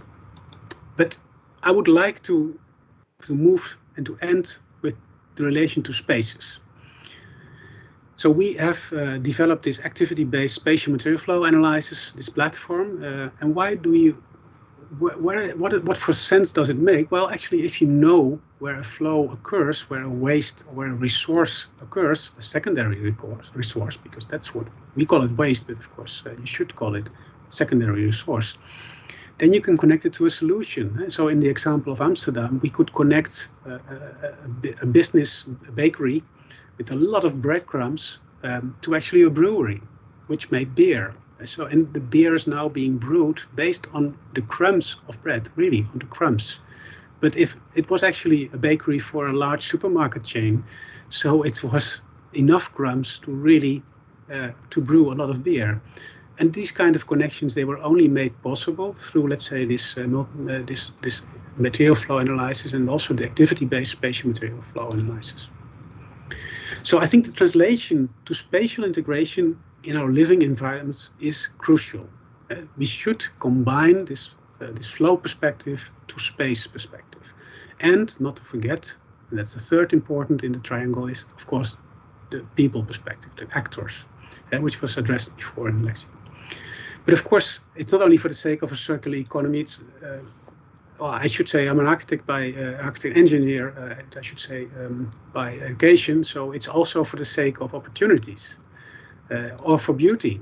This is an example of one of these waste flows, secondary resource materials, old doors in an apartment building being used in a pavilion. Yeah, so I think it's something beautiful. So it's not only secondary as it often highlights. Nevertheless, of course, the problems are huge. This is Amsterdam after pre-COVID, I must say, after a festivity day, King's Day, which is a national holiday. With waste in the canals. So this is water, you wouldn't say, but this is water of the canals. And what we try to do here is actually we collect the plastic, and we also want to show that not only the biological, but also the abiotic waste streams can be treated in the city to improve the city. And I would like to share that with you as well. So we, and this is actually a PhD I have, and she started a new company, the New Raw, which is a very successful startup. And they are actually 3D printing with wasted plastics, and this is just some testing you show. And in the end, it could come to all kinds of urban furniture and urban accessories, which are based on 100% waste. In this case, 150% of it. One citizen of Amsterdam led to this bench. Yeah, so 1.5 years of his or her waste led to this bench. This is our king, who was in a state visit by the Singapore government to our country, showing this rocking chair, just as an example. Of course, the idea behind it is that it connects again the flow to space, to our territory, actually. Because if you look better, larger, and this is something we did in Thessaloniki in Greece, it is called Print Your City. So we made a platform online, and people could actually design themselves what was going to be these, let's say, made with their waste. So the shapes, the colors, and the functions could be adopted by people, and then on a democratic way, they could even decide where to place their designs. So in the territory of the city, in this case along a walkway and boulevard, but also in parks in the city, they could decide, I want this planter in the brown color with a planter and with a bicycle rack or with something else, and I want it to be designed like that. So it's a really participatory way of involving people to redesign based on the territorial waste and thus their own waste, their new cities. Of course, also by teaching them. It's beautiful to show these kind of objects, but it also is connected to teaching them. So this is 56 kilograms of plastic waste, because in the end, of course, you would like them to change. It's not that we give a message that, well, you can keep on wasting because you can make beautiful furniture of it. So we try to also teach them. And the same we are doing with metals, actually. This is a 3D printed bridge in Amsterdam. This is how it looks like now. It's 3D printed by a robot. And I could have shared a lot more. Actually, there's so many different materials you can use now and reuse as secondary material, that I think our future will be based on our urban mine. So we can really, and this really goes from printing with rocks to printing with sand to printing with textiles. We are doing actually so many different ways of 3D printing based on this renewable resource, which is our own surrounding, our urban mine. But I would like to end with this, and I think this is very important for our seminar today, and that's actually that we should use a more ample definition of waste, because there's one thing we forget, and that's, I already mentioned it with the concept of autophagy, which is that we are wasting our land. We are, urban encroachment actually is taking place in the most valuable lands we have for the sake, for instance, of food we need now and in the future. So the concept of wasted landscapes or wastescapes is something we should really address urgently in our world. I would say rather yesterday than tomorrow. And these are abandoned territories, underused areas, polluted industrial areas, bare lands.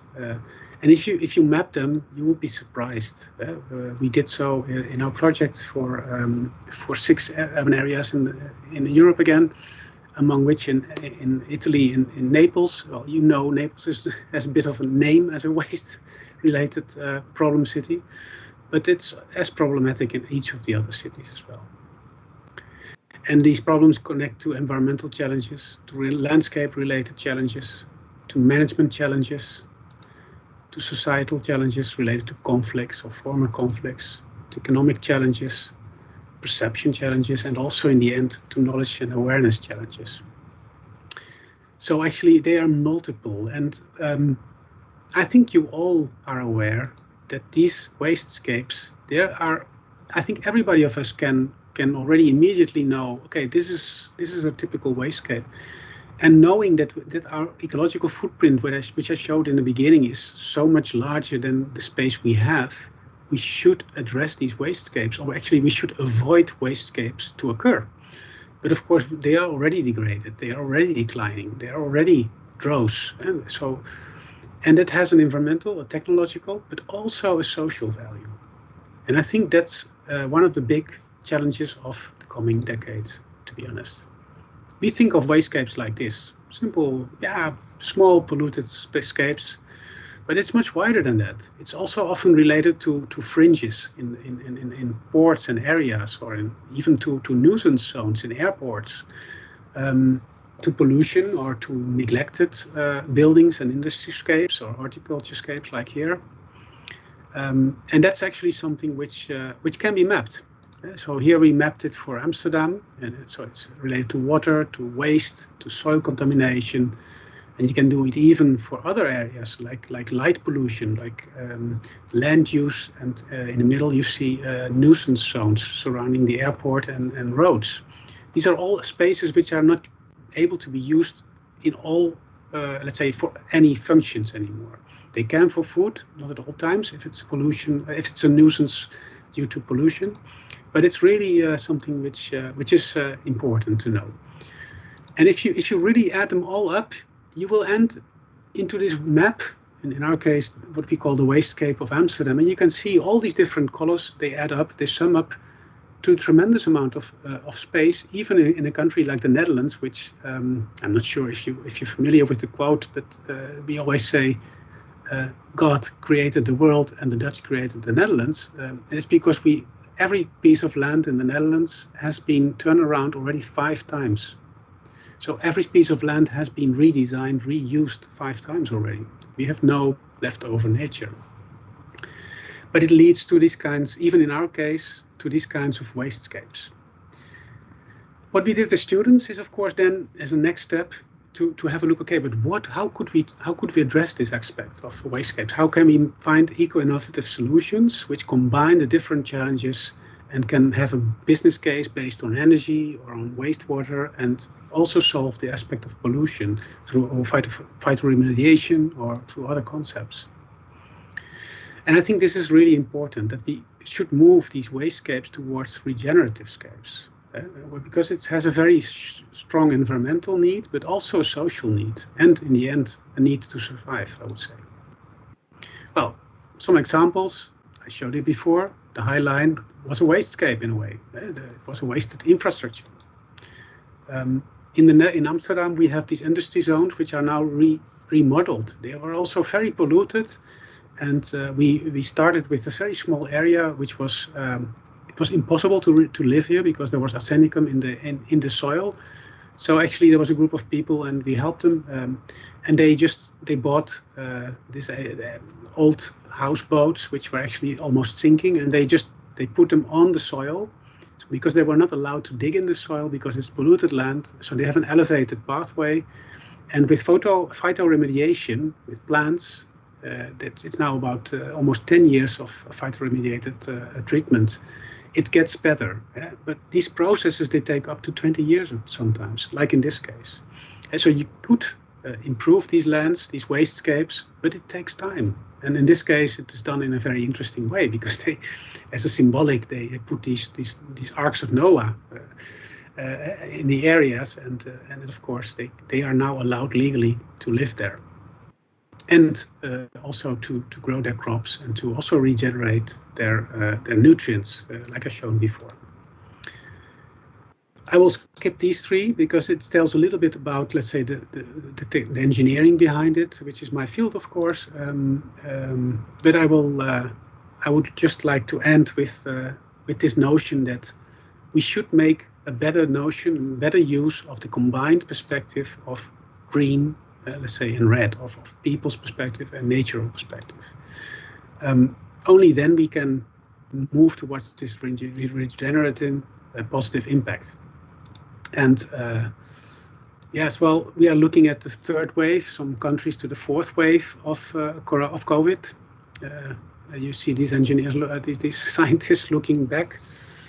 But there's, of course, one much bigger wave upcoming, which is climate change. And I think all I've said today is related to that, and actually to the need to achieve these sustainable development goals. And this right drawing is 5 years, last year, 5 years after the Paris Agreement, and how we are dealing with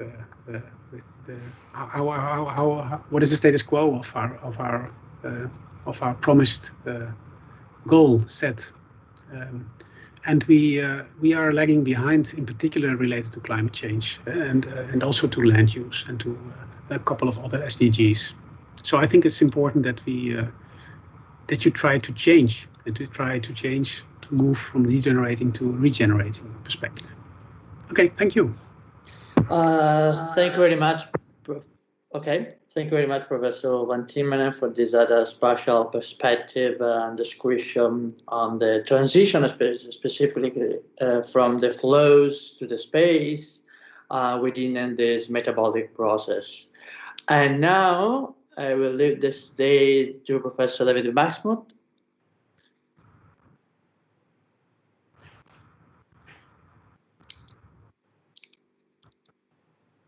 And okay. Just one quick thing. I mean, probably as you're aware, we are running a little bit late. But I think that's okay. I mean, maybe we're going to need the next 15, 20 minutes in order to finish everything, if it's okay for you all. Just to go I'll try to make up a bit of time here. Okay. I don't think I'll need the full 30 minutes.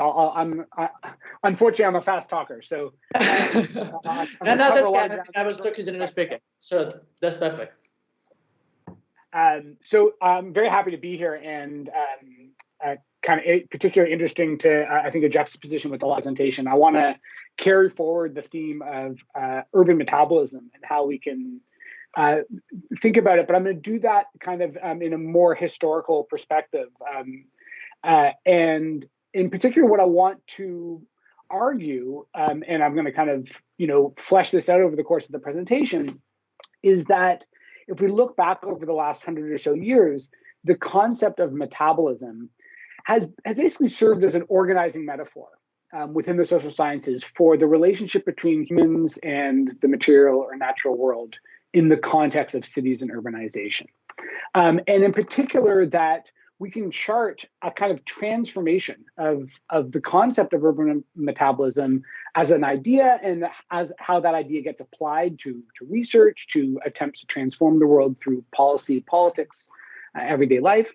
And by charting the kind of the changes in the idea of urban metabolism, we can actually simultaneously tell a story about changing city-nature relations in the material world. So what I want to do is a kind of paired kind of intellectual and material history, basically, of the idea of urban metabolism, which, I don't think I'm going to move very quickly through the kind of general overview of the concept, because I think we got a really excellent grounding in it in the last little while here.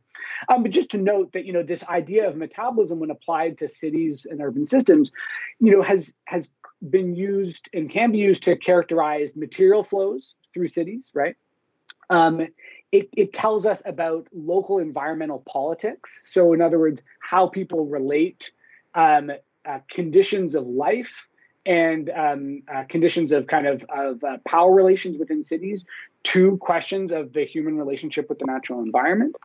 And finally, and probably mostly in the context of my own research interests here, thinking through the idea of metabolism and how it's changed, I think gives us some really interesting purchase into some kind of fundamental theoretical questions for the field of urban studies, specifically about how we think about, what is a city, what isn't, where the boundaries are in urban systems, and kind of how best to conceive of this.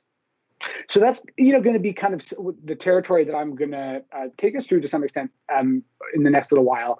And for me personally, my interest in the topic is really grounded in a kind of long-term research project, which I've been undertaking with a colleague at the University of California, Hilary Angelo, to document and explain what we understand as a transition in the way that cities are understood in policy and political thinking, in kind of everyday life and kind of popular consciousness, that we summarize as a move from the city being understood as a sustainability problem to the city being understood as a sustainability solution. So on the left hand here is some graffito from Milan, which I think kind of characterizes what until very recently was the dominant way that kind of in intuitive terms we understand the relationship between humans, between cities and the natural environment, which is that cities kind of consume nature and are a problem for environmental concerns. With the transition to, on the right hand side, a brochure from EcoCity Development in Tianjin in China, which I think captures in visual form the notion that the city is actually now increasingly understood as a resource in solving pressing global environmental problems, thanks to the possibility of denser patterns of energy and resource consumption and political will at the local level, as opposed to kind of stalled out international politics around the Kyoto Protocol and the Paris Accords and the like. I think that if you just one way to capture this transition quite succinctly is that the idea of a sustainable city to the extent that anybody ever would have said it until a few decades ago, would have been an oxymoron, right? It's a kind of it was just kind of inherently a contradiction. Whereas now it's it's almost like the most obvious thing in the world. So I want to kind of take a deep breath and kind of pause to notice this transition which has occurred, and then in what comes over the next couple slides, what I'm going to do is kind of walk us through how we can understand this transit via the concept of urban metabolism. So what I'm going to do is three. I'm going to kind of answer three brief questions or kind of address three brief topics here. First of all, just kind of give a bit of an overview of what I think metabolism thinking can do for urban analysis.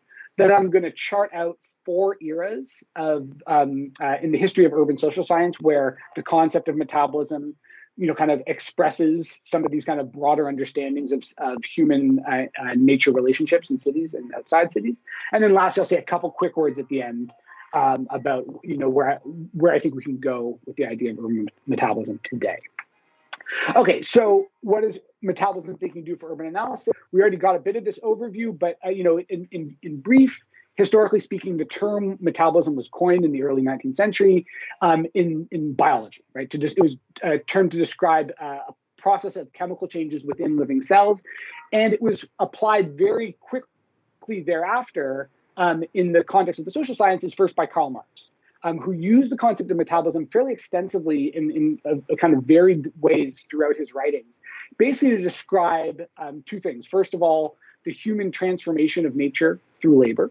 So, kind of humans metabolizing the natural world and, producing, the kind of the outputs of civilization with that.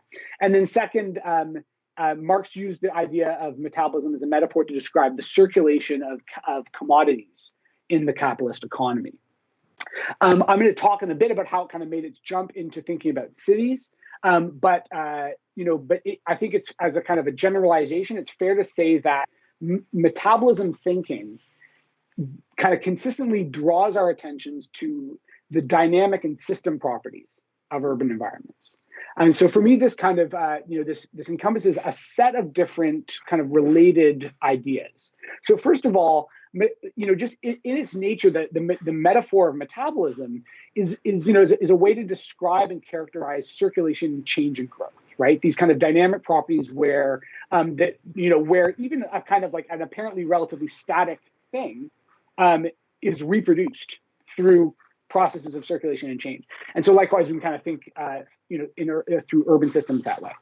Second of all, in the context of urban metabolism thinking specifically, what we see is that the idea of metabolism draws our attention to the scale and the boundaries of urban systems.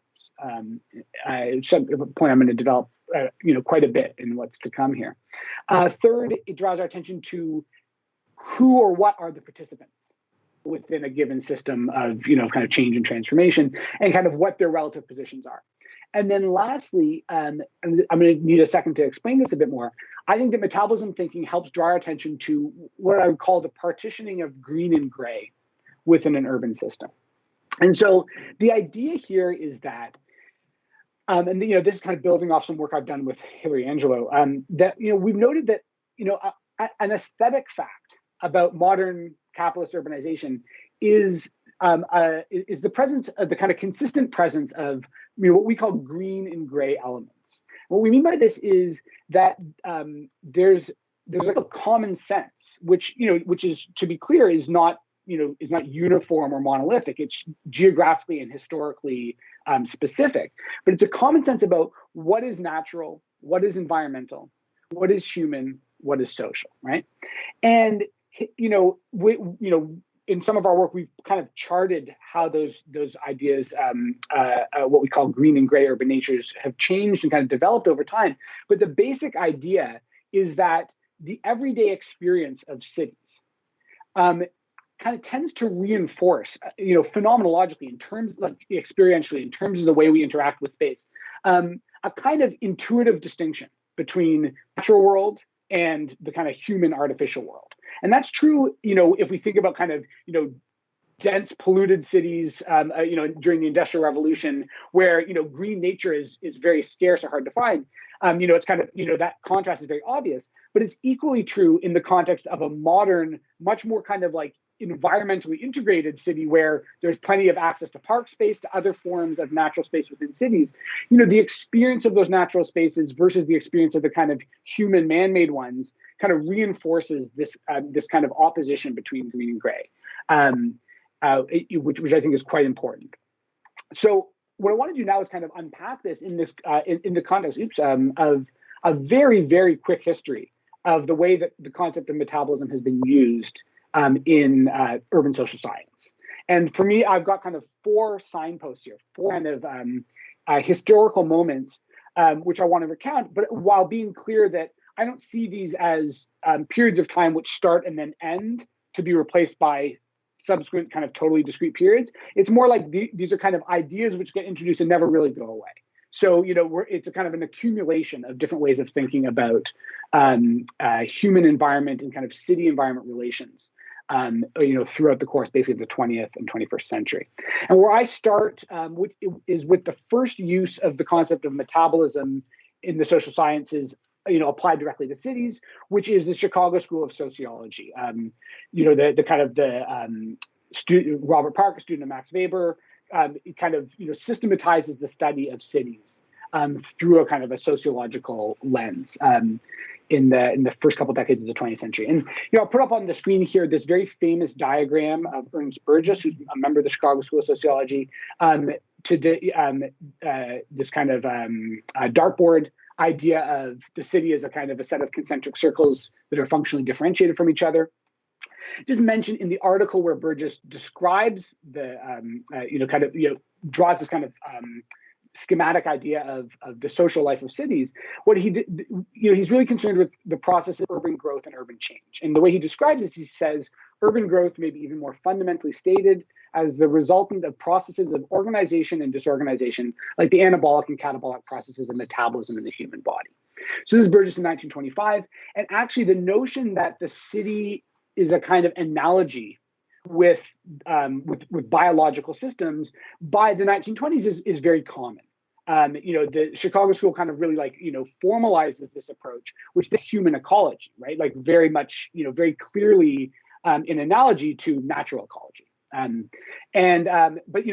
grabbed another quotation from a social reformer based in New York, Lawrence Vaylor, who vibes, a couple decades before, around the turn of the century. He says, the city may not inappropriately be compared to the human organism.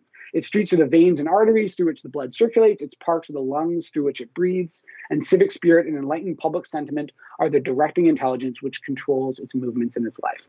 So basically, over the course of the kind of transition into the 20th century, you see an accumulation of this idea.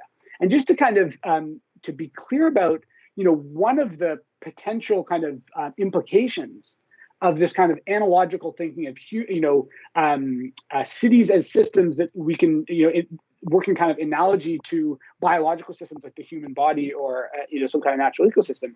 Just read a little bit more from Lawrence Vaylor's description of the natural metabolism, so to speak, of a city. The top is what I've already read. On the bottom, he continues to write, the gradual growth of some vile slum, the congestion there of a degraded semi-criminal population stops the circulation of the city's full currents, and ultimately gangrene sets in and the offending portions have to be cut out with the surgeon's knife. The blood once poisoned is never entirely healthy again, and it is only a little while before a second operation is necessary. So, this is, I think, a good moment to note that one of the consistent ideas present in metabolic thinking in cities from the beginning is a kind of like a privileging or an emphasis of circulation. In this case, I think it comes to very troubling conclusions about, what we kind of subsequently would describe as urban renewal, right? About the need to kind of, basically obliterate parts of the city in order to privilege the kind of, proper and healthy circulation of the whole system.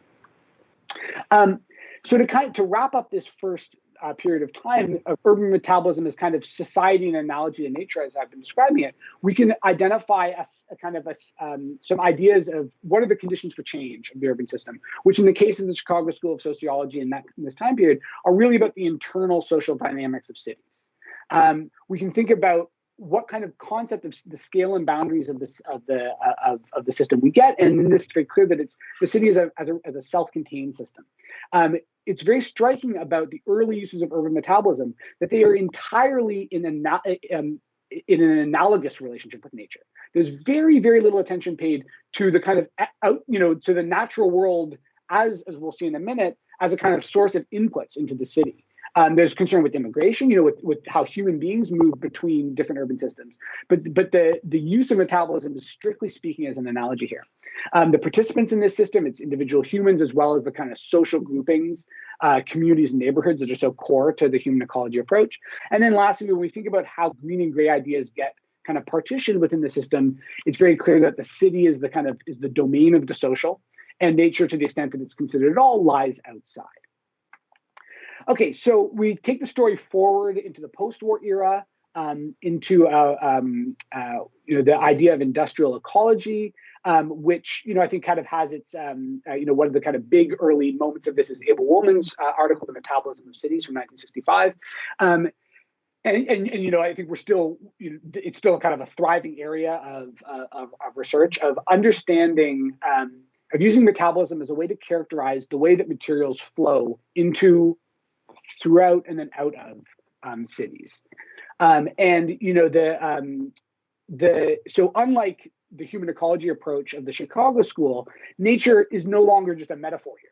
The industrial ecology use of urban metabolism is very specifically one that is trying to understand how the kind of extra urban natural world serves as a source of inputs and outputs for the processes of urban society and urban civilization. This is one of the kind of a famous early diagram of the urban metabolism of Brussels in the 1970s, and I think this is an interesting one. It's not the most elegant, but I think it makes an important point from Christopher Newman from 1999, a study of Sydney, where there's another.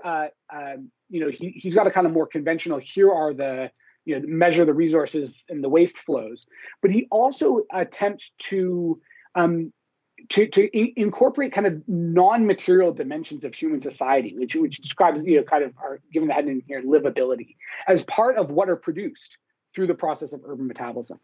Herbert Girardet make point, I think, really eloquently a few years earlier. He writes, cities transform raw materials into finished products. They convert food, fuels, forest products, minerals, water, and human energy into buildings, manufactured goods, and financial and political power, all the components of civilization. So in this perspective, urban metabolism is the conversion of nature into society, right? Take nature kind of set, and where does that conversion occur? Like, what's the kind of, furnace or machine that does that conversion? It's the city, right? So cities are the kind of site of the conversion of nature into society in this concept of metabolism. When we look at how industrial ecology and some of its kind of inheritors understand the conditions for change, there's this emphasis on linear versus circular forms of metabolism. We get an idea of scale and boundaries kind of very strongly driven by the idea of cities as social systems where the kind of dynamic effects of metabolism occur, and they're connected intimately through resource flows to non-city nature. Who are the participants in the metabolism? The industrial ecology approach had a lot to say about policy. I think kind of historically, at least, a lot less attention to politics in terms of to some of the kind of power-laden relationships that kind of underlie processes of metabolism in cities. And then as far as the kind of partitioning of green and gray, we get a picture of cities consuming and polluting nature, right? Converting the kind of the nature into the materials which produce the city, but also then nature's a kind of dumping ground for pollution. Moving forward now to the 1990s, where I look at a field emerging, kind of the intersection of urban geography, political ecology, Marxist political economy, and kind of actor network theory, which is called urban political ecology. And the idea of urban political ecology is to understand the kind of co-production of society and nature in urban spaces as a political project, as a political process. So Eric Swingadell introduces this neologism, socio-nature, as a way to kind of describe the contents of this transformation of this process of urban metabolism, which in a co-edited book, he and his colleagues describe socio-nature. It's a glass of water, an orange, or the steel and concrete embedded in buildings. So it's this kind of chimera of the social and the natural world always kind of interconnected, and then undergoing transformations through through human actors and also through non-human ones. The kind of core idea, let me not say the core idea, but the core emphasis of urban political ecology has been on the unequal distribution of benefits, of harms, and of agencies in the way that the human environmental relationship plays out in cities. So in that sense, it's very much aligned with the environmental justice movement from the United States, which documents in particular the kind of racially uneven impacts of pollution within cities. And urban political ecologists have explored the kind of historical struggles that have caused the urban socio-natural landscape to take the form that it does, as well as then the kind of differential environmental impacts which that landscape has on different classes, different groups within the city. So again, with the kind of as a way to sum up this period of time, we see with urban political ecology in the 1990s and beyond is a real focus on the kind of the Marxist concept of uneven spatial development as the place to look for seeing how processes of urban metabolism develop and proceed. There's a strong attention paid to environmental issues within the city, but very little attention paid to what's happening outside of cities, which is something I've written about. And we also see nature kind of promoted as an active participant in these processes via actor network theory and that kind of STS approach. And then finally, the urban political ecology really sees the city as a site for the reconfiguration kind of simultaneously of both society and nature. So coming to the end of the story here, one final kind of period of the which we're very much in the middle of the unfolding of the way that metabolism has been used in the social sciences to understand human environment relations in the context of urbanization is through kind of a pair of distinct but kind of allied approaches to questions of urbanization and capitalist development, which are planetary urbanization, Neil Brenner, Christian Schmidt, and some of their collaborators, as well as the notion of the Capitalocene, Jason Moore. And Jason Moore, he has been a really, I think, eloquent voice for kind of recovering some of the original idea of Karl Marx's notion of metabolism as a way to think through the operation of the capitalist system kind of as a whole.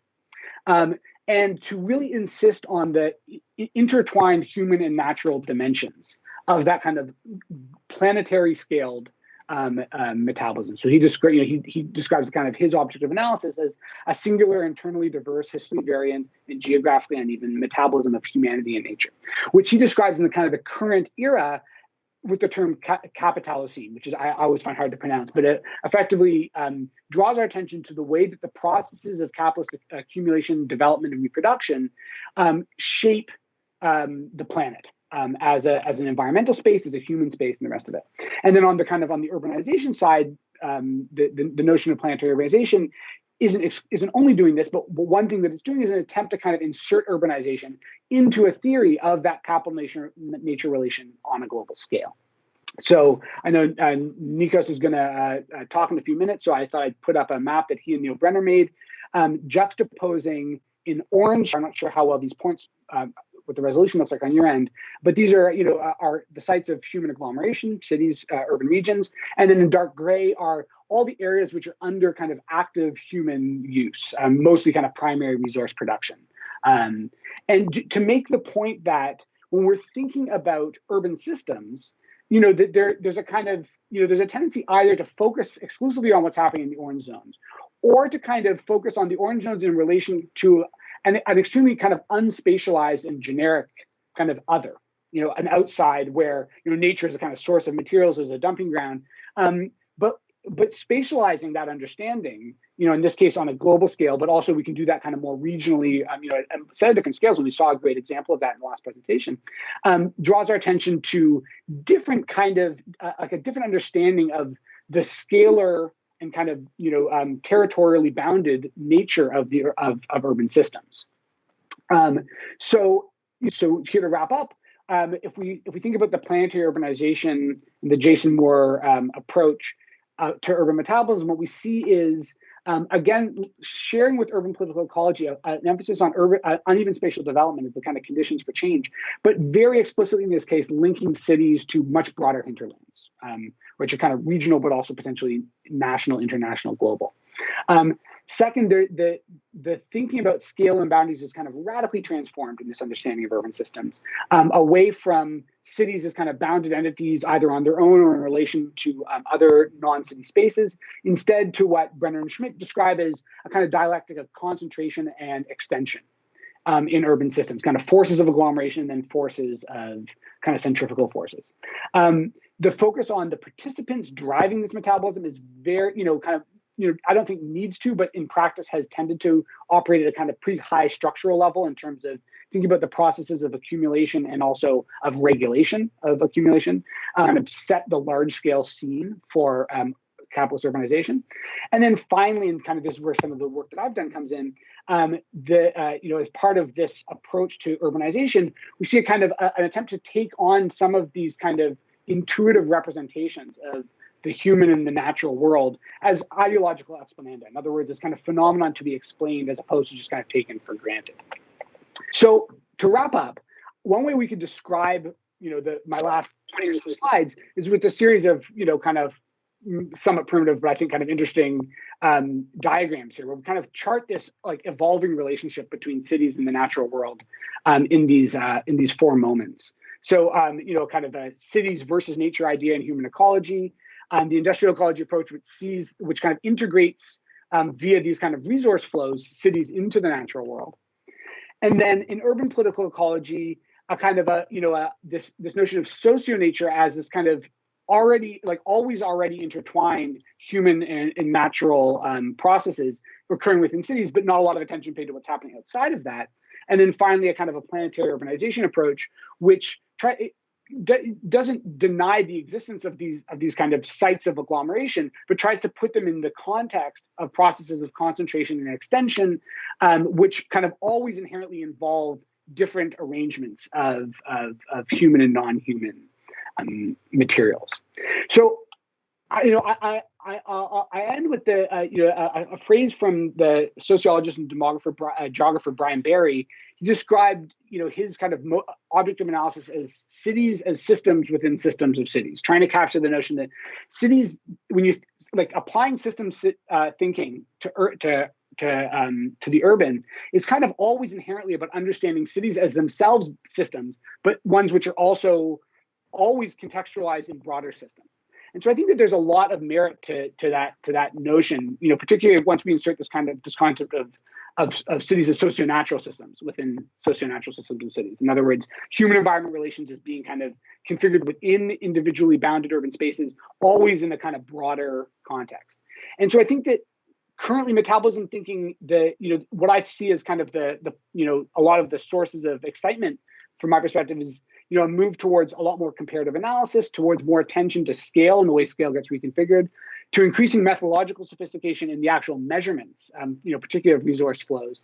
And then also on the kind of political side to kind of decomposing some of the parallel and unequal metabolism. In other words, not take for granted that the whole system is integrated. In fact, there are certain metabolic flows that only some people are allowed to participate in by virtue of their power and privilege, and other ones which only some people are forced to participate in because of their lack of power and their lack of privilege.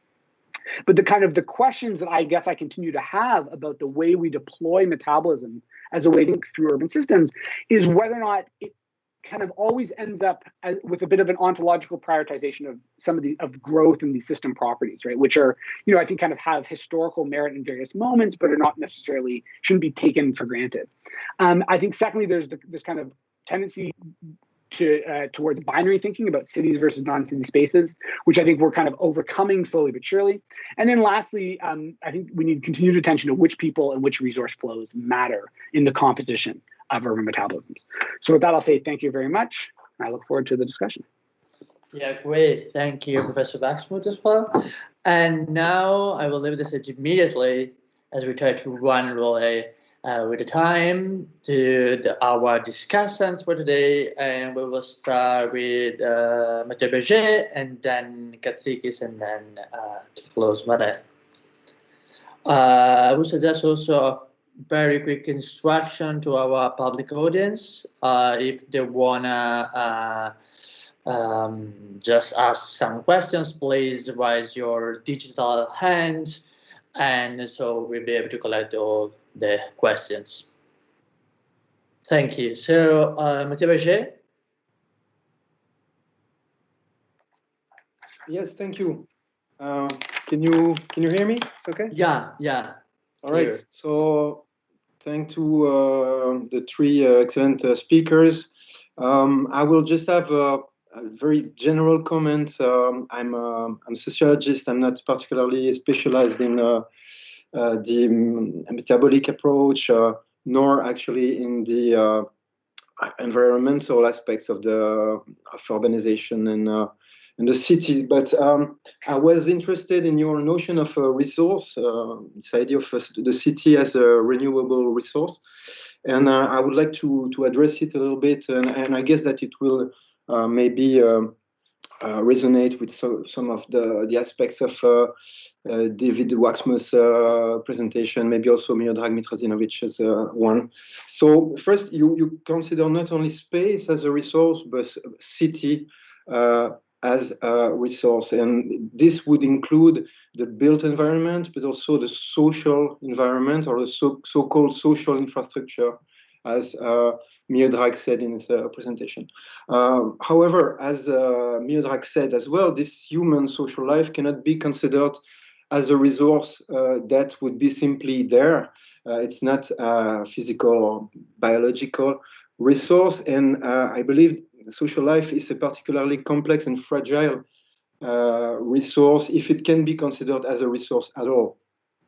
And here I think that a notion such as social infrastructure, which is used by many, and I believe by sociologists such as Eric Kleinenberg, who developed this notion, I believe that the notion of social infrastructure can be misleading for your approach. Indeed, we saw recently with COVID how social life and social practices, cultural practices, can vanish in a few weeks or months. Now, what kind of infrastructure vanishes so easily that way? So the social life of a city is a fragile reality that cannot be taken for granted as a resource, and which does not regenerate as a natural biological form of life does. I think it's here maybe one of the risks of the resurgence of naturalistic, metabolic, maybe also ecological metaphors when it comes to describe the city, to formulate its challenges and to design its solutions. I think that they are relevant to deal with physical and biological environment. I don't think they're always appropriate to deal with the social and human dimensions of a city in our 21st century city. And I think that the analogy or the metaphor of the city as an organism was used a long time ago by a Chicago sociologist. I'm not sure that it works anymore, or at least in the same along the same definition of an organism. So, second point. The fact that a resource is evidently a mean to an end. And I believe that talking about the city as a resource forces you to disclose your political vision for the city. And here I'm talking in priority to the PhD students who presented their program. And I'm sorry if I missed yesterday's talks and presentations, so maybe this is very repetitive, but I just wanted to be maybe relevant to your program in the making, and if it can be helpful at all, I would be glad. If not, I'm sorry. It's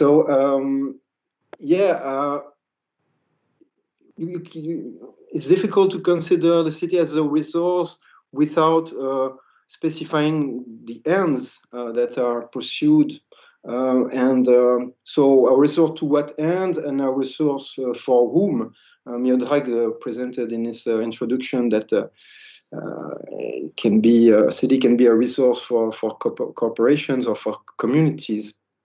So what is a resource for a certain group of interest within the city can be seen as a lack, a waste, an obstacle, or a public problem by another public or group of interest.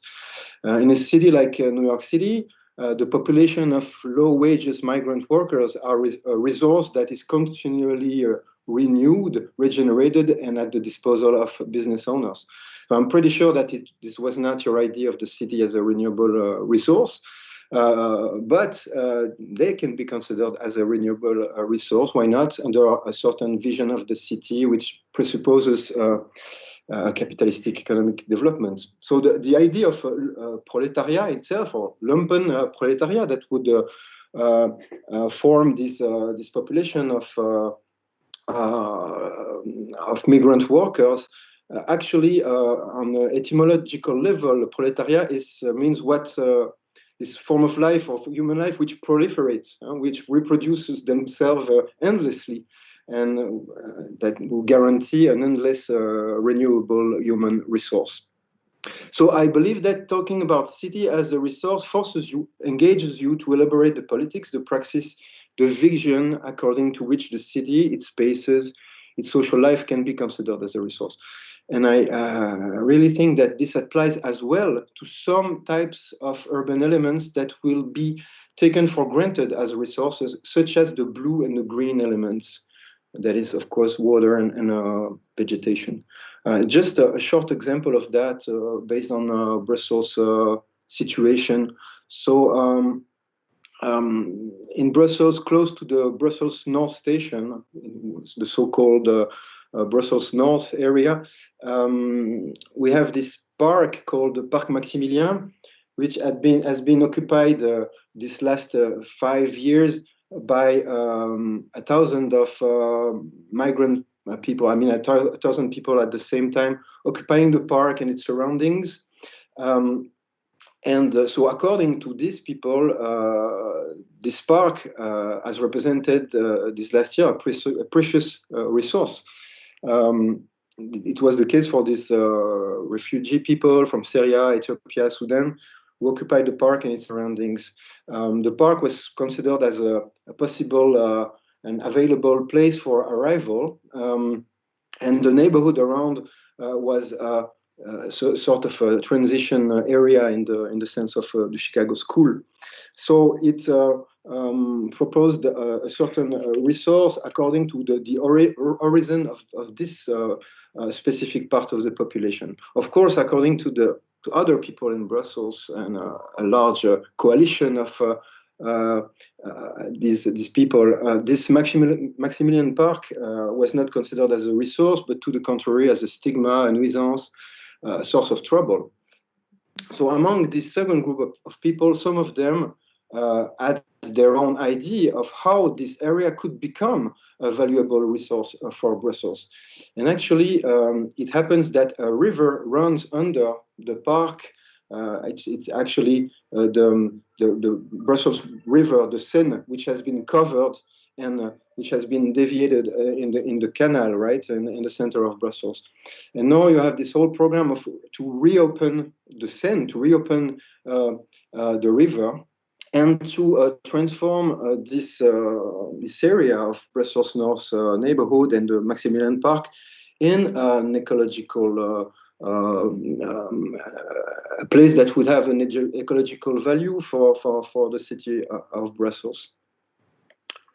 So now you see a competition between two visions for the city, and thus a concurrence about what can or cannot be considered as a resource.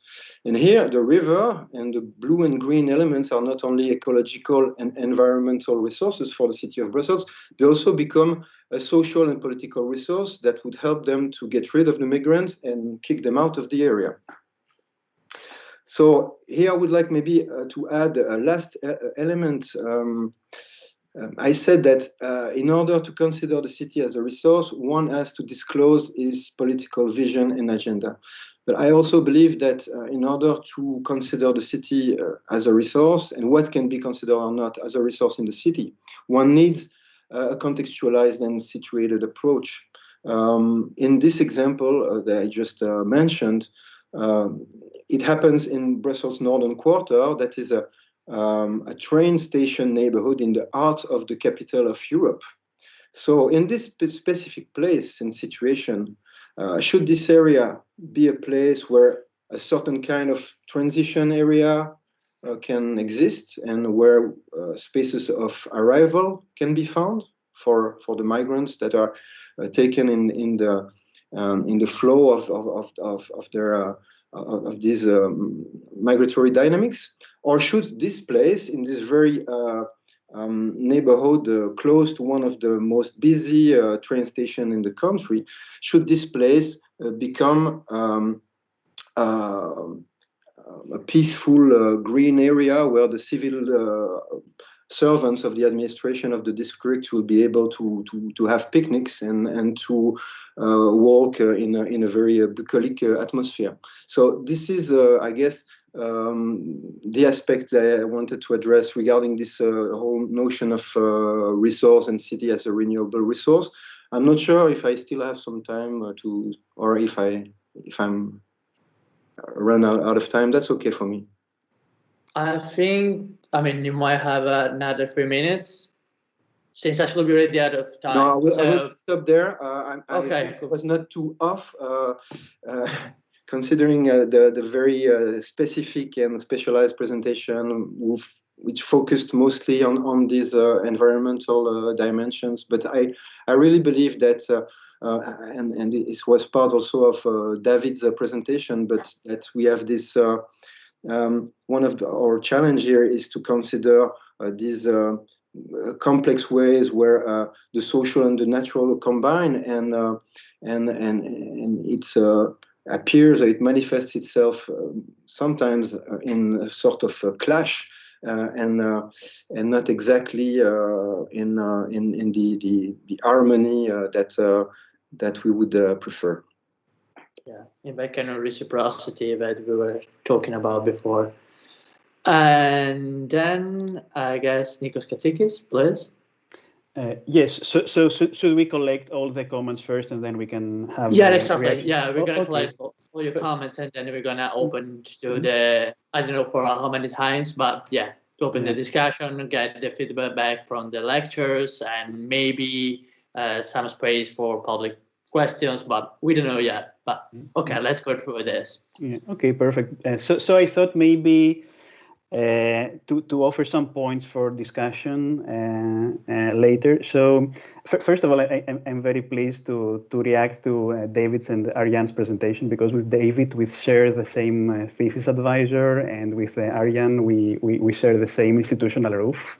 I just joined the department recently, but I want to start by putting on the table a concern that I had when Maya Drag was presenting this success story, and it was actually very, very hopeful and inspirational to see that, especially when you compare it with what is happening on the other end of the line. So it's like the vessel, Heatherwick's vessel on the one end, and the Corona Plaza on the other. It's like almost like a parallel universe, right?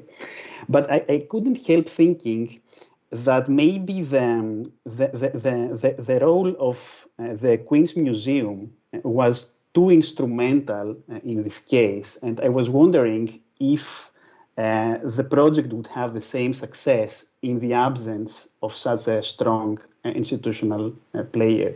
Because I think all of us would like to see more projects like that succeed, but it seemed that in this project it was perhaps too dependent on a very strong actor, being very instrumental in guiding the whole process. And I wonder if there could be other examples that would allow us to think how this could be a more generalized approach, let's say, and still have the same success.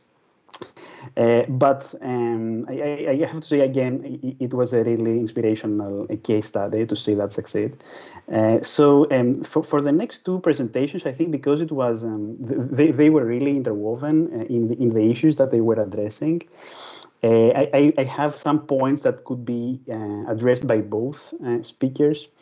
The first point I was thinking, especially since David brought up the map that we have done with Neil that shows the cities and all the other, hinterland areas that are activated in support of cities. And although I appreciated very much that Ariane mentioned that, we should actually stop talking so much about the metabolism of the city, but instead address the metabolism of the territory. But then, if you scale it up, you realize that basically the urban environments themselves don't really occupy so much space. And still, the discussion about the wastelands and the wastes and the waste, the areas that we can source waste from, it was still a bit about, the urban and peri-urban areas. And I was thinking, if we can really speculate about what if all the other areas that are producing for the cities, like plantations, cropland areas, mines, they could also be considered as opportunities to source waste, right? So then in this case, it would not just be reducing the footprint of cities, it would be also considering the footprint of the footprint, right? And we all know about discussions about the footprint, for example, of the production of beef and things like that, of meat. So all these areas that we consider the footprint of cities, they also have a footprint of themselves. And we saw part of it when you discuss the phosphate question and how this is actually part of a metabolism of agriculture as well. And I think it could be interesting to open up this discussion to that as well. A second point that I really found intriguing is when, Ariane, you mentioned that all these regenerative approaches, they probably occupy more space, right? And I was thinking that right now the discussion was, okay, we have inherited the landscape and we are using it as a mine, let's say, or we are sourcing out of it and we're trying to close all the loops and have these, cyclical models operate upon this landscape that we inherited. But I was thinking, what would be the landscape that would fit best to all these processes? So what would it be a lower density landscape, for example, than the one that we have today? Does it challenge the whole idea of the condensed city that, especially in Europe, it's very dominant still?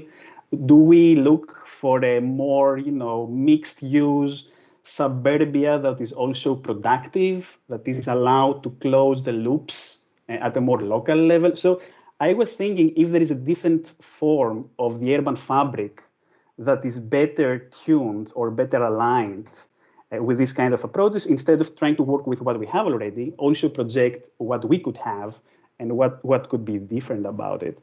But this is like a speculative point that I was thinking, that to me it's always a bit tricky to consider it because at least in Europe, everyone is convinced that the way to go is, restrict the development of cities, conserve the agricultural land, which is the final point I want to raise, because I think maybe having said all that, a more extensive way to look at the whole competition over land question is not necessary that cities are competing with agriculture for land and the city is basically consuming agricultural land.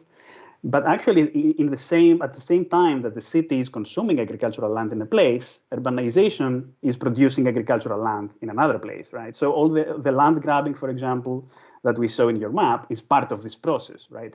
So it's not necessarily that the city is consuming agricultural land, is consuming somewhere agricultural land, at the same time is producing it elsewhere, right? So I think this could be like a more interesting way to frame the whole metabolism question. Instead of saying, oh, look, the city is not growing anymore and we are conserving agricultural land around it, so that's better for the footprint. Consider the broader implications actually of that. So again, this is more like reframing a bit the question. But to me, the whole point could be summarized in what I thought was quite interesting. So when you said autophagy, that is like a problem, or inevitably, when the system collapses, basically it will happen. But I think also the response is kind of an autophagy, right? I mean, the urban mine is the city consuming itself? So I found it very interesting because it's at the same time, it could be like a problem, but also it's also the solution. So eat some of yourself, but not too much. So find the balance of how you eat up yourself. I found it a really interesting proposition. But now to come to David's presentation, because I was always very inspired about the green-gray sustainability question, and I always find it a super strong framework. And I think it really helps us understand this transition in terms of how we understand the city as the sustainability solution, right?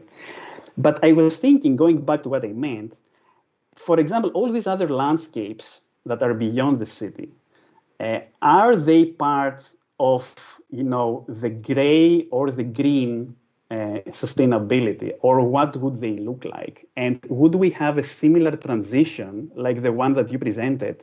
So at the time, the city was considered an environmental disaster, basically a problem for the environment. Now is considered the solution. Again, I'm thinking at the time, for example, all the discussion around agriculture was that genetically modified, for example, seeds are a good thing. It's like a solution, and then we are in the totally opposite direction. If we were to also have a similar transition in relation to the hinterland question, what would make sense, or how we could frame it in a similar way, in a parallel way? For example, when the city becomes a solution to sustainability, what happens to the hinterland? Is it still, is there a particular hinterland associated with that? Are we still fighting with monocultures and trying to have more local circuits of organic agriculture? Can this be really scaled up? So, and if we want to read that through the green-gray sustainability framework that we have, can we still read it, or we need something else? So this is what I would like to discuss next if we have time, of course. So thanks again. It was really inspiring, all three presentations, and looking forward to the discussion. Thank you, Nikos. And now, Shrimaran, if you want to. Yes, okay, cool.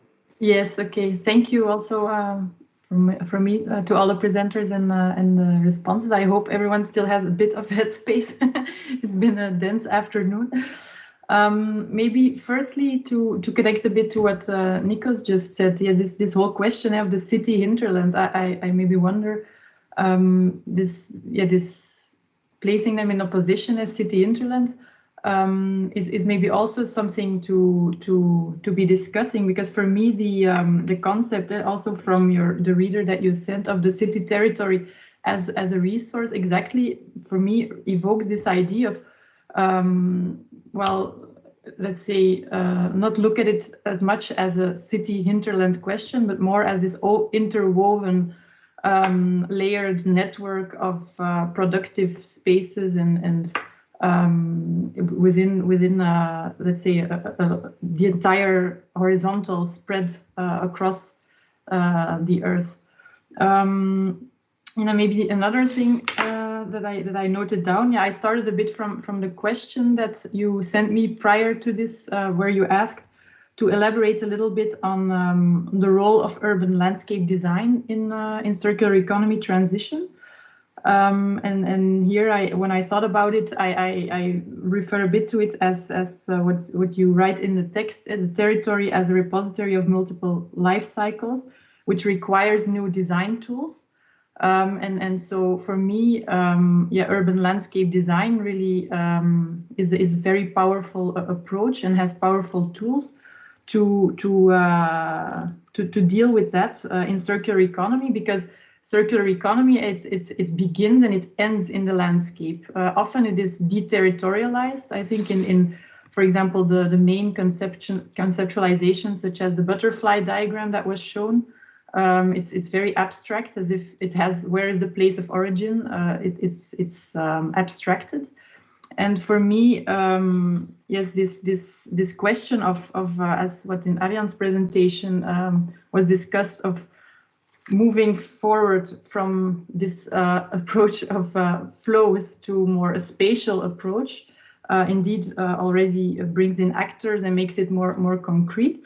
And I think that what can be complementary to that is urban landscape design's capacity to really bring in, narrow it even down to place, to actual, to this question of how these flows and also produce certain types of spaces and places. So this situatedness, how these resource flows that are below ground, above ground, interact actually really with the material environment that they shape, the access to them.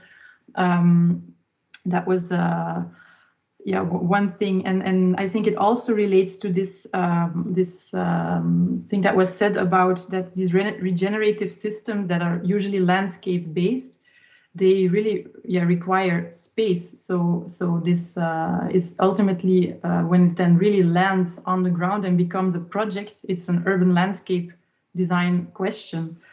And maybe in relation to the first lecture, what resonated with me was this idea of this transformation of these former marshlands in Queens that then became a disposal site for ash. So these cycles of wastelands that are then turned into dumps. But then if we think of the let's say the things that are happening now, that more and more there are calls to restore these wetlands because of their capacities to function as carbon sinks, etc. I think it resonates then to this bigger debate about how society and nature are put in opposition or entangled in one, let's say, ecosystem. So I think I would like to keep it to that and prefer to give the floor to a discussion. Okay, great. Thank you, Judy-Marijn. And I will just give the floor immediately in order to receive feedback from Professor Meadows, Waxmuth, and Van Timmeren, if you want to reply. Feel free to roll your order and I'll let Ariane and David go first. There was less concerning my talk, so I'll go later. Well, it's fine. I can respond. I think anyhow, I was very pleased with that David also put the concept of he said metaphor. I used analogy often. Of the urban metabolism in this wider perspective of social sciences, and in the last part also the economic sciences and ecology, and because it's often it's very instrumentalized, so into an industry ecology perspective lately, and that's my field, of course, but I always try to indeed to connect it to the social perspective. So I agree that this is an important aspect. But to come back to the questions and to Mathieu's perspective, so indeed, I agree that that you cannot speak of human capital as a resource. It is, of course, a leading, let's say. I'm not sure if you remember, I had a scheme in the beginning of the drivers of change, and I put them in the middle actually, because it's not the driver of change; it's actually sustaining everything. Yeah? So if you it's kind of a core first step to include, and but also it is at the same time it's problematic often. So it's counterproductive if you don't take people along in concepts of solutions. So I could agree with all your comments, and actually. Including the political perspective, which should be disclosed, as you said. Nikos, well, I think we should start talking a couple of days, because I think we have a lot to exchange there. But the question about optimal, what is optimal? You said, is there a kind of an urban? Is it spread, or is it compact city? Or well, I've been busy with that for 30 years now. I think what Julie was telling is most probably the most optimal. I think if we want to live with so many people in this place, that's the starting hypothesis. then it most probably you will need to find a kind of what they call a decentralized grid network approach to the whole of the world. And I think this is stated in many kind of top-down perspectives, but I always think it could be done from a more bottom-up perspective as well. But so it's yeah, is it the best of both worlds? I don't think so, but it's building a bit on network theory mostly, and thus on resilience if you want to survive. So the concept of autophagy, which I think it's a very interesting observation you made.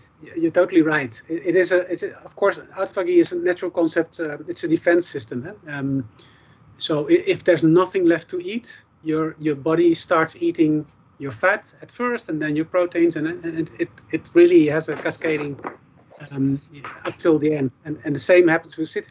This is why I put Cairo as a background to that quote. I'm not sure if you noted.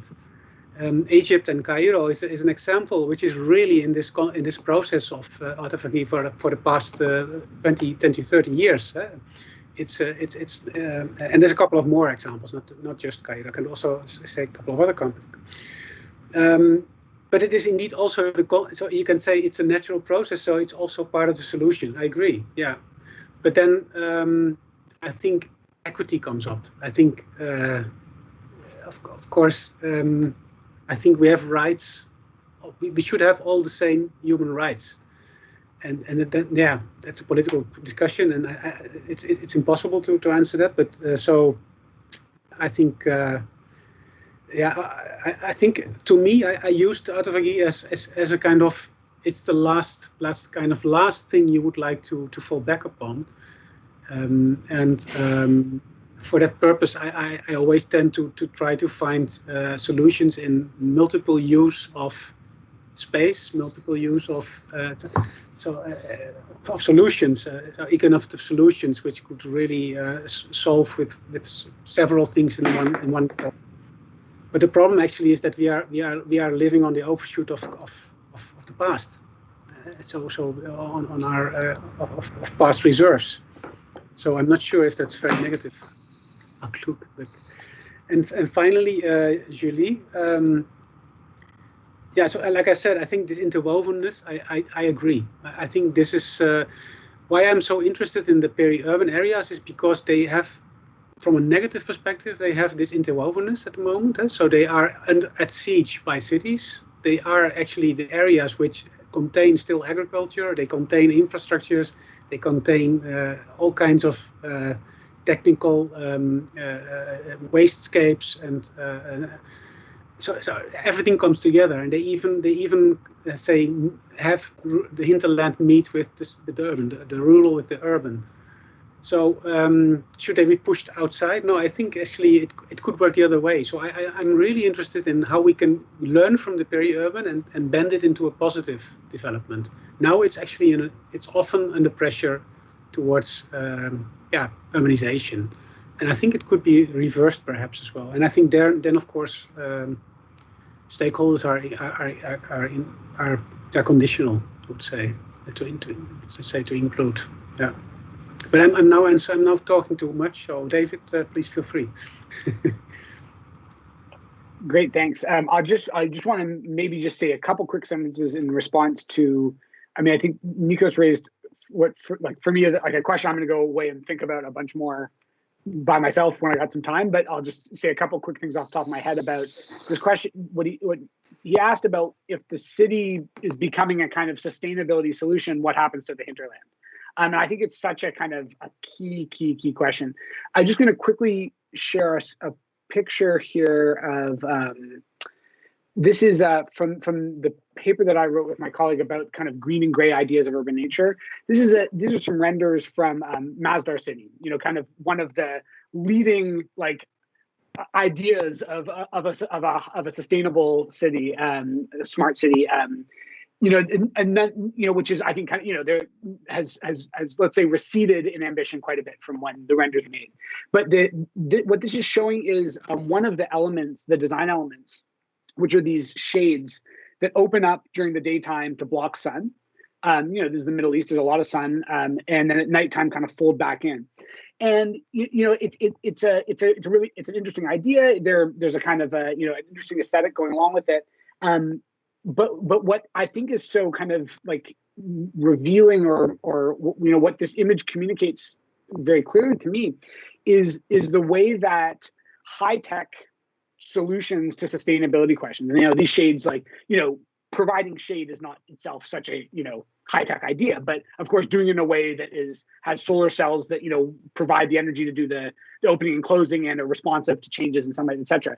But that even despite that, that kind of a very high-tech solution to sustainability questions, inevitably the render also has the trees and elements of green space, which in a climate like Meadows City, are actually pretty counterintuitive in the sense of particularly the landscape grass there, right? But that they serve an important kind of aesthetic ideological purpose, which is to kind of remind us of the sustainability content of what is an increasingly kind of, I think technology and, kind of not visibly green, emphasis in terms of where we kind of look for sustainability solutions. So that's the kind of the context for this, for some of these thoughts. But what I want to, but the other kind of point that I would want to make is that if we go back to the dawn of industrial ecology, one of the things that I think is very clear is that there is a real integrated concern for cities and for urban, city and non-city areas, right? That's part of the kind of systems thinking there is very explicitly relating cities to their hinterlands.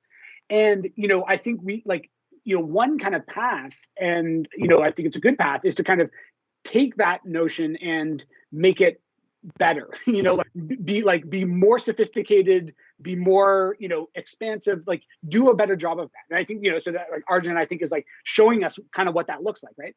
But the other path, which I think is which is the one that I think I've been more interested in kind of critiquing and kind of narrowing in on, is, ideas of the compact city, the sustainable city, that actually end up being quite a bit more autarkic, where a lot of the kind of vision and energy of kind of rising to meet our sustainability challenges ends up actually kind of paradoxically forgetting about all that other stuff. The more that the city becomes kind of, we think of in self-evidently environmental terms now, it's actually been kind of easier to forget about the hinterlands. And that's why I like the map that I showed from Neil and Nikos, because I feel like it just reminds us of just some kind of simple geometry, right? Which is urban systems are from a kind of strictly aerial perspective, just a tiny, tiny bit of them are cities. The vast amount of them are not. And so actually, in terms of kind of how we can think, what kind of applying some of this thinking to the hinterlands would look like, one of the places that I take a lot of inspiration in Canada is that we have, Canada is a natural resource economy, right? We're oil, forestry, we're like the richest, kind of third world country in that sense, that has a kind of primary extractive focus for our economy. And what is a big political struggle over the last decade or so now has been about indigenous rights being asserted to land, which is the operational landscapes that Nikos describes of, particularly of pipelines, of resource extraction, right? These areas that are far from cities and are usually easy to ignore, but of course provide the material conditions for cities in Canada to exist. Now, because they are situated on unceded indigenous land, indigenous struggles to kind of reclaim sovereignty, or to reassert sovereignty that they never willingly ceded, right? Have actually managed to kind of put some of these kind of hinterland questions into these conversations in Canada, where you see political alliances between urban city focused environmental groups and indigenous communities fighting on the kind of resource extraction landscapes. And now, of course, that's a kind of, coincidence in the sense of just the geography of Canada, this insanely vast area with a 100, a couple kilometers of cities along the southern border with the States. But I think it's always for me helped put, I think, or in the Canadian context has made some of these things more intuitive to draw some of these connections. So I don't know what generalizing that would look like in places in the Netherlands, right? everything has been made over, they're kind of different, different issues on the table, but at least that's kind of personally where I'm kind of going when I'm trying to think through some of these issues. And as I said, I'm going to take this away and do some more hard thinking. But anyway, thank you for some great comments. Thank you, Professor Blacksmith. Do you want me to respond or? Yeah. Okay. Well, first of all, thank you both to David and Ariane for the presentations. I learned a lot, and that's the best way to spend the morning, the entire morning, I should say, is to really learn, as well as from Julie and Mathieu and Nikos. Thank you so much for very thoughtful comments. Briefly, I agree with all of the comments made in relation to the Corona project. I think that there is a real serious difference in between talking about the Netherlands and talking about the United States. For example, right, role of the government, overall wealth, equality, which is considerable in the Netherlands, participation in processes of governance, which is considerable in the Netherlands. And of course, all of these things are a real struggle in the United States, right? I'm not from here, as you know, but I have been impressed when I began to learn 25 years ago, about how things work. So I have to say that in the mass democracy like the US, with enormous waves of immigration, and some of which I described in the presentation, and of these no man's lands, wastelands, basically, that were originally occupied by the immigrant groups, which is exactly the Valley of the Ashes, which actually was never really, it's the name that Fitzgerald gave it to the place. It was the ash came from the coal burning at the turn of the century, in early 20th century. It was dumped there, and that's why the mountains of ash were there. The Moses' project in the 1930s was, in fact, to really bring soil from elsewhere and then cover the swampland and the ash and plant and make a park. And ever since, this park has been in development, and as I said, it's the second largest park. Now, the communities that live near the park do not have easy access to the park. And of course, if you know how the politics works in the United States, you would know that there is always either a railway or a highway or something. So even though you can see it, you can't really access it. And so that's exactly the case also in here. So that all brings to me a question of politics, not just the organized political life, but the question of the struggle and conflict and everything else that makes the everyday life in New York City, at the very least, I would say, right? And so, as Mathieu mentioned before, I think that I cannot talk about any of this before stating what is my political position in relation to it. And I don't mean Republican or Democrat. I mean theoretically grounded political orientation that actually allows me to access this material, this field of social practice, social and spatial practice. And so, to me, when I discovered what the struggles are and how this has unfolded, I realized, as I tried to describe briefly, what was at stake. One thing, a couple of things that Nikos mentioned, and I think also came up in David's presentation. One thing that one has to say is, for example, when you talk about the organization of Corona, there are many people, Corona Plaza, process. There are many people who were against Queen's Museum. The reason why they were against Queen's Museum is precisely because of the reasons that Nikos actually mentioned, right? Well, of course, because they're powerful. They are powerful not necessarily in terms of money. They're powerful as a powerful institution. They're well connected. They're well networked. They did the right things. They had, as I said, the first community organizer of all of museums in the United States, and so on and so forth. They employ the people from the community. They work with the community. They work for the community, and so on and so forth. Right? So, but precisely because of that, some communities actually claim that they're not represented in the works of the Queen's Museum, and the Queen's Museum is too powerful and is simply going to step over everything that they want. However, when you look at them, as I try to point out, just through this banal example, sophisticated, banal, in relation to the scales at which Ariane and David talked about, of the laundromats, extremely complex network. But it's a social space, it's people, it's a place where people come to learn, exchange, do business, economic exchange, all kinds of things, right? But as I said, most of them were actually in separate spaces. So why the Queen's Museum was needed as a catalyst is precisely to allow this opening from the communal space in which everybody is with people they like and know and who speak the language and look like themselves, to another associational level, to use Iris Marion Young, where actually now they can break into a public sphere when all of these communal issues can now be raised to the issues of public or common concern. That's why the Queen's Museum was absolutely necessary. Without the trust that the Queen's Museum has brought to this thing, this would not have been possible. So Nikos is right. It would not have been possible. The question of replicability is, well, it's still early to answer, actually, because the Plaza opened in 2018 and then the pandemic and so on and so forth. But the question of replicability is why I'm interested in it also, because I would like to see how this can be mobilized to other places that do not have the capacities and the capabilities. But as I said, this is 50, 60, 70 years of the building of a social infrastructure. And that's why this was possible. You can't build this with a newly arrived immigrant community that doesn't even know where they are. So it's a very long-term, very complex process of getting there.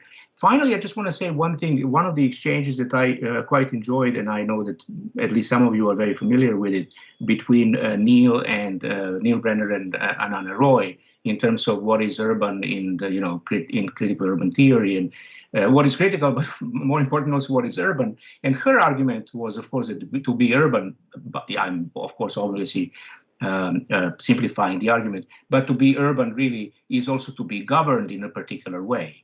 And in fact, some communities choose to be governed in a particular way in order to be able to transcend what keeps them tied to, for example, communal practices, which to some are wonderful, but to some are unacceptable. So, for example, in this particular case, these communities who actually were self-organized, and I would say, luck favors those who are self-organized. In this particular case, that was certainly the case. They actually they engage in this, and the reason why they engage in this is because they were unhappy with the communal space. They needed the public space. They needed actually to form a public so that they can move on with their life and to reorganize these communities, to reorganize the social space. And so, for instance, I have stories. I mentioned the Peruvian community, so let's stay with them. I have literally one of the community organizers of the Queen's Museum, official community organizer, was an Afro-Peruvian lady. Who, in fact, whenever she would come to work with Colombians or Dominicans or Ecuadorians or Honduras, she would have a good time with them. But when she came to work with, for example, of Peruvians with European origin, some of them would spit on her. And now you tell me if communal space is good for all. No, it's not. And so therefore, the rupture that this enabled in a city like New York is to actually, for all these different people who were, in fact, unhappy with communal spaces, not profoundly happy with them, to break into this larger space. The second thing, the public space. The second and the final thing, let me just talk about money. Of course, there is the talk about money. I pointed at Hudson Yards and Corona. Hudson Yards cost the city over $5.5 billion so far. Not the investors, the city. $5.5 billion, and it's rising, and it's going up, right? Half of it is empty, not leased, more than half. The key anchors in shopping mall are gone. So, it's a disaster project. It's going to cost the city billions and billions and billions more for years to come. There will never be any profit. There will never be anything from it. Just cost. Corona Plaza cost the city $5 million to construct. Overall investment in part of the city is $5 million, and it costs $60,000 to maintain. So if we talk about renewable resources, and if we also talk about, where and how we resource what is really important to us, compare these two. At the same time, Hudson Yards is the most green project in the history of the United States.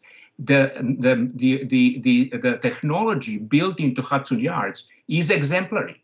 right? The cooling platforms, you name it. The park actually sits on the park. Arian talked about the High Line and the park. The park sits on cooling tubes. There will be not a single piece of tree there if there were not cooling tubes in the platform, in the concrete platform underneath the walking pedestrian pathways. Nobody knows that, but you're walking on basically a major, massive air conditioning system that heats the place so that trees can grow. So, talking about the reason why I talk about politics in this case is precisely because, for those of you who are familiar with Rosalind Deutsch's work, she called architecture, urban design, and planning disciplinary technologies. And the reason why she called them that way, obviously going back to Foucault, the reason why she called them that way is because they were technologies of power. They were technologies, in most cases, technologies to employ in order to maintain the status quo, to actually maintain the systems of power in place and potentially even grow them. And so Hudson Yards exemplifies exactly that. But the work of Chielianiano and other designers and planners who worked in Corona Plaza exemplifies exactly the opposite. The empowerment of communities that are marginalized and sidelined by the systems of power to in fact come to something that it's a dignified space, as they called it, dignified space for immigrant communities. So there is so much, I think in David's and Arian's also, there is so much complexity in these conversations that, it's really difficult to get to the point where they begin to in fact mesh into one thing, and maybe they can't. I mean, which would be also fine. Yeah, brilliant. Thank you, Professor Miodrag as well. I think so. We had one question for the public, but actually, I see there is no longer the raised hand. So I would like to ask also to my colleagues if they have some questions. And I would love also to ask something, but probably, I don't know, we are running really out of time. But okay, first, Luca, I think you are... Sorry, the microphone, yeah. I would like to just add a couple of things. One is about a word that I've heard from you in this afternoon, and I think it's transversal to our research, but also crucial in the concept of the city as a renewable resource, which is the notion of infrastructure. Maybe thinking again about what is structural, I mean, in the city, and how to design infrastructures could help us to redefine the metric of values through which we look at the city as a resource, and how to think again about how to transform the city. Maybe in a more complex way, in a more complex pattern, I mean,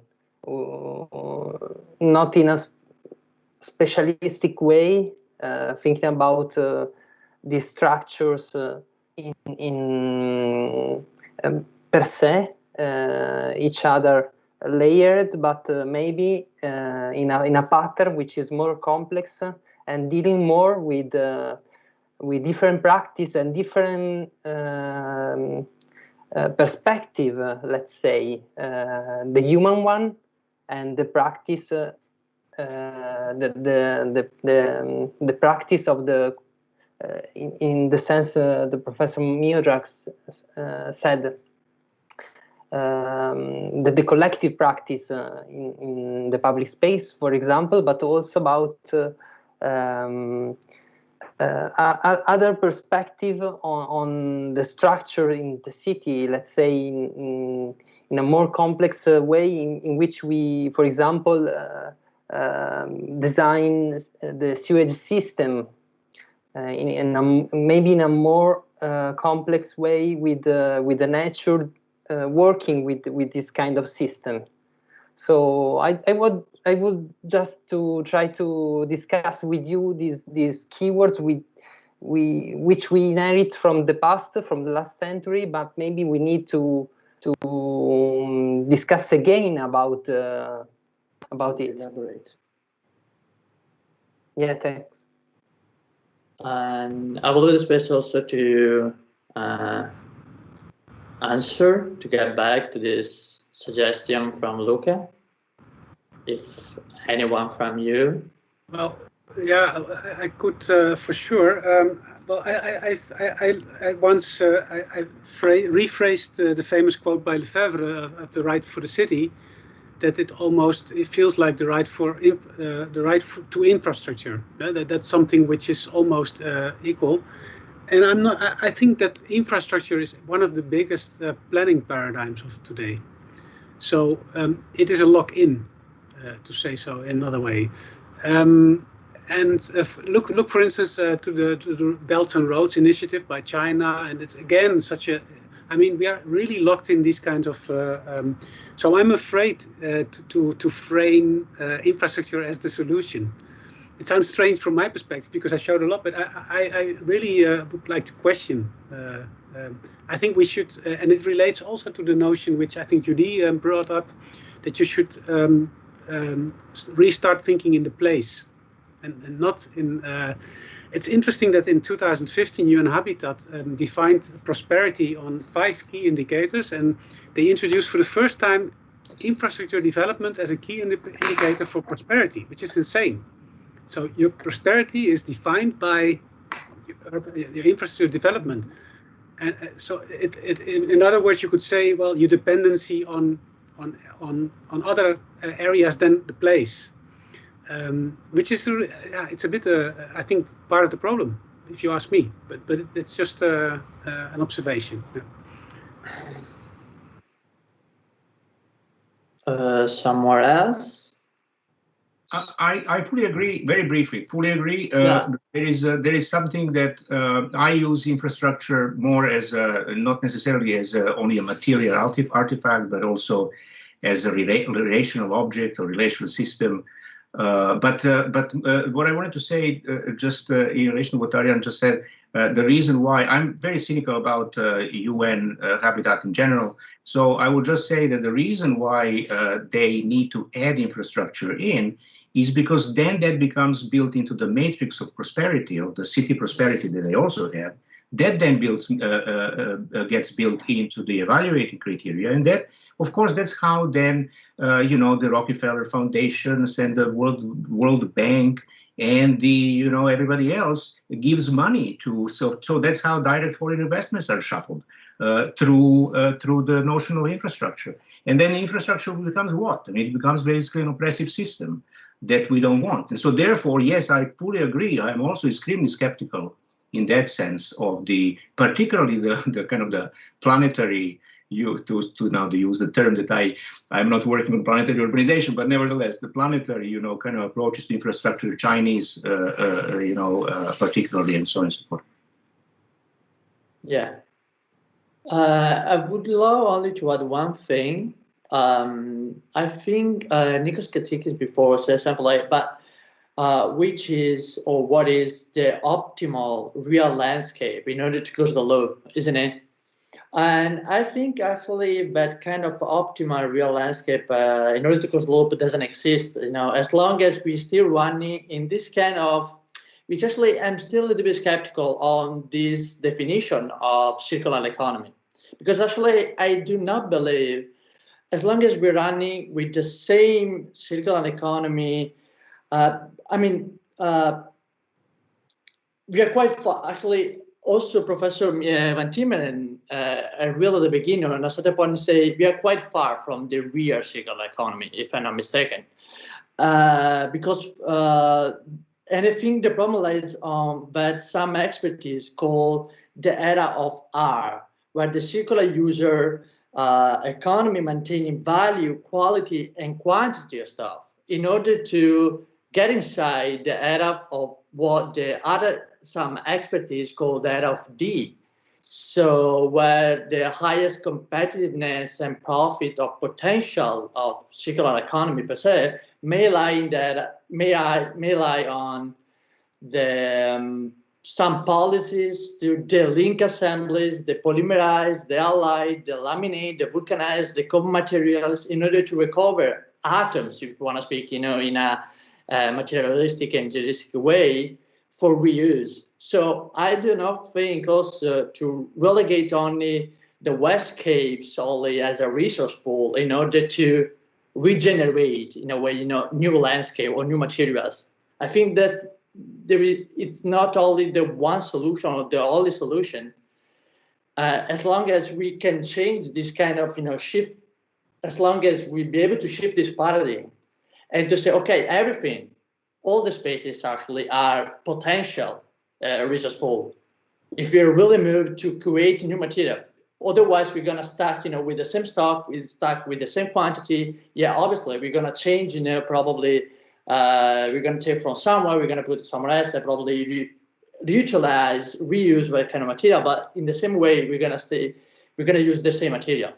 Okay, right. So I think that's why I think was quite super interesting. Also, this kind of definition of social infrastructure and social pattern in a way. So I think, and also in order to get to the Matteo Beja point, that's why we're still struggling to define if the city is a renewable resource. And I think we need to see in a readable way. We need to see a real big picture. Otherwise, we can't really define. Otherwise, there are a lot of variabilities, to take care. So that's what I was thinking. I don't know if you wanna. I know we're already really out of time, and I thank you for really your effort. Yeah, well, I can shortly reflect. I see also another question. There's a hand, but to me, circular economy is in a way also a new way of framing something which has been there for a long time already. So I'm not too.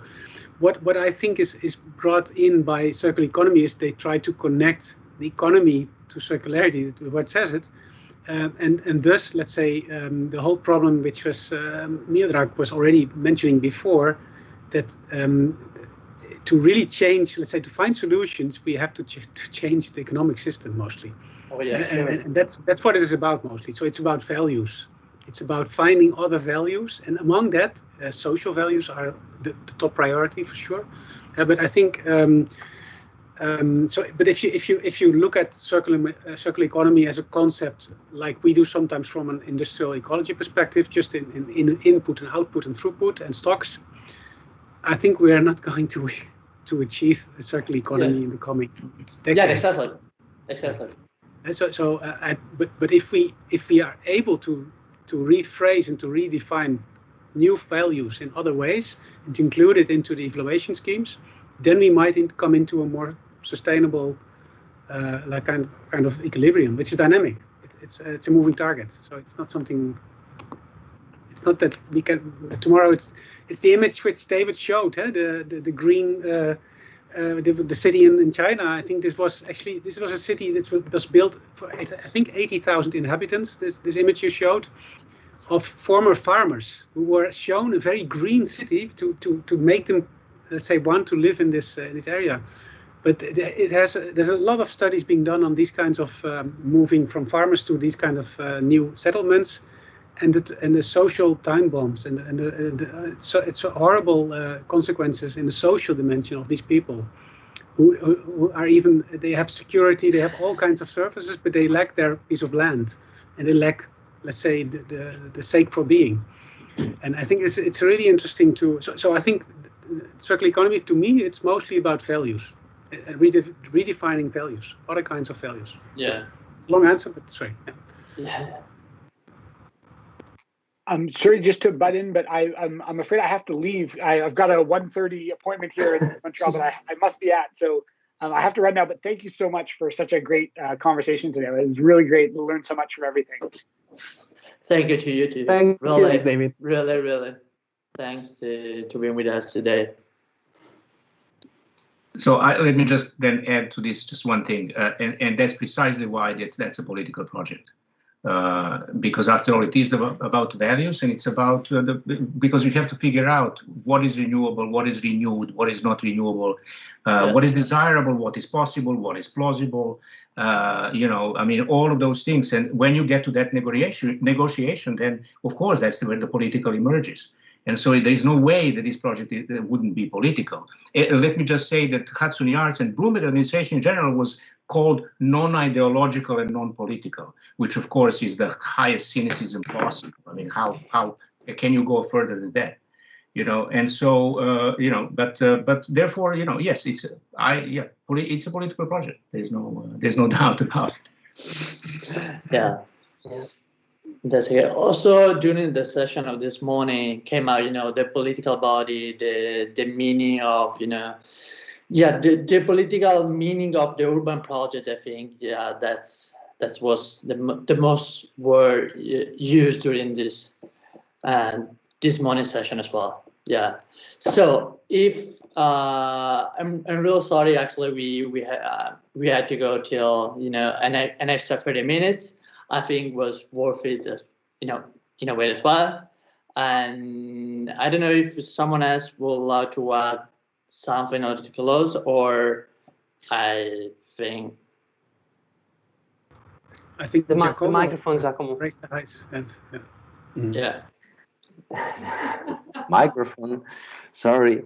It's a consideration, a final consideration, because till this morning I have this kind of puce nell'orecchio. I don't know.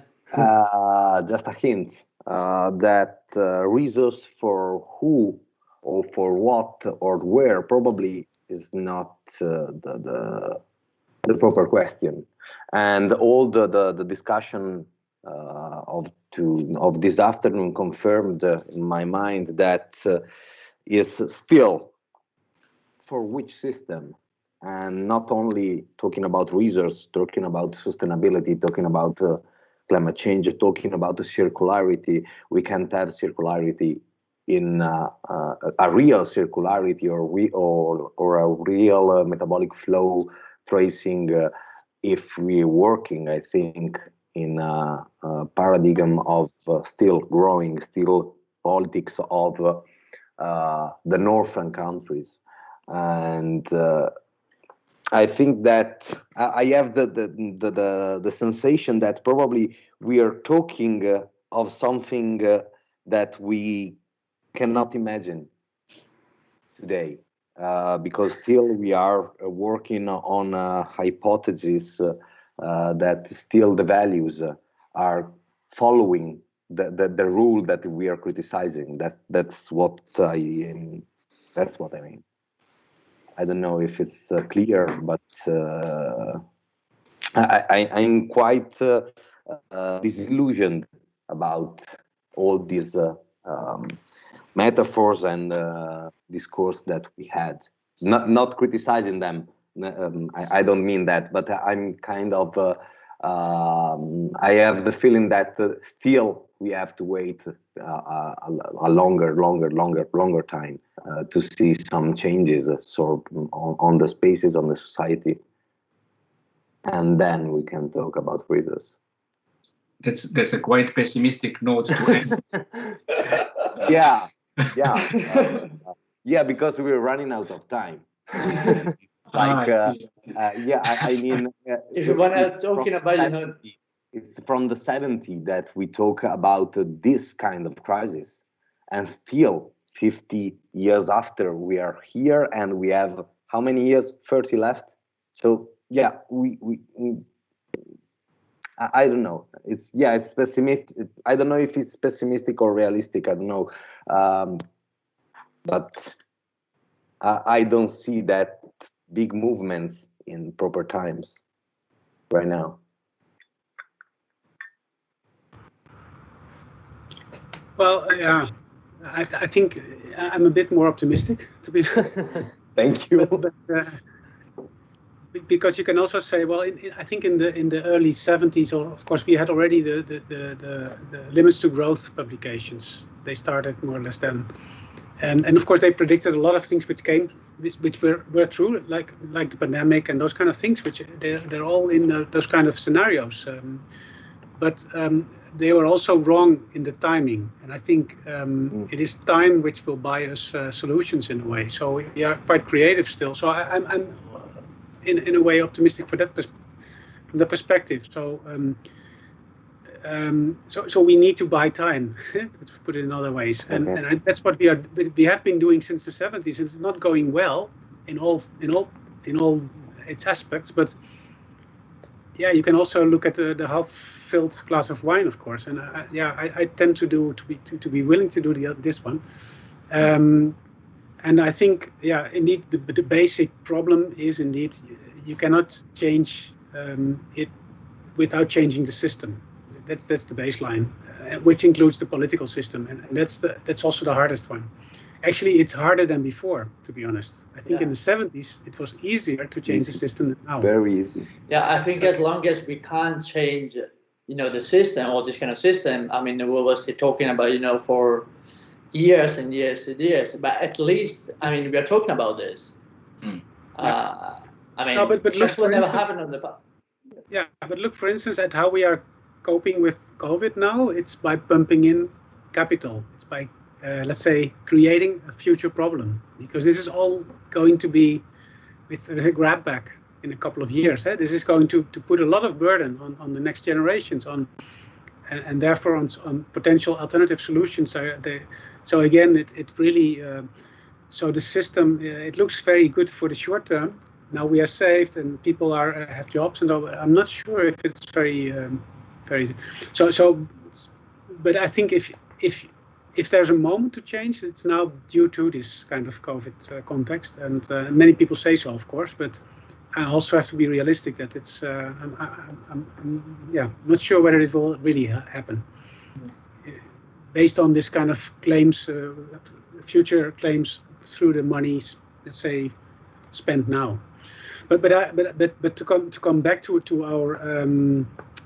our starting hypothesis, which is the city as a renewable resource. I think there's always been ups and downs in urbanization, and let's say the mitigation to cities and from cities to the hinterlands. And you see it even happen already a little bit now. There's more people going out of urbanized areas, so it might be for another 15 years again the reverse.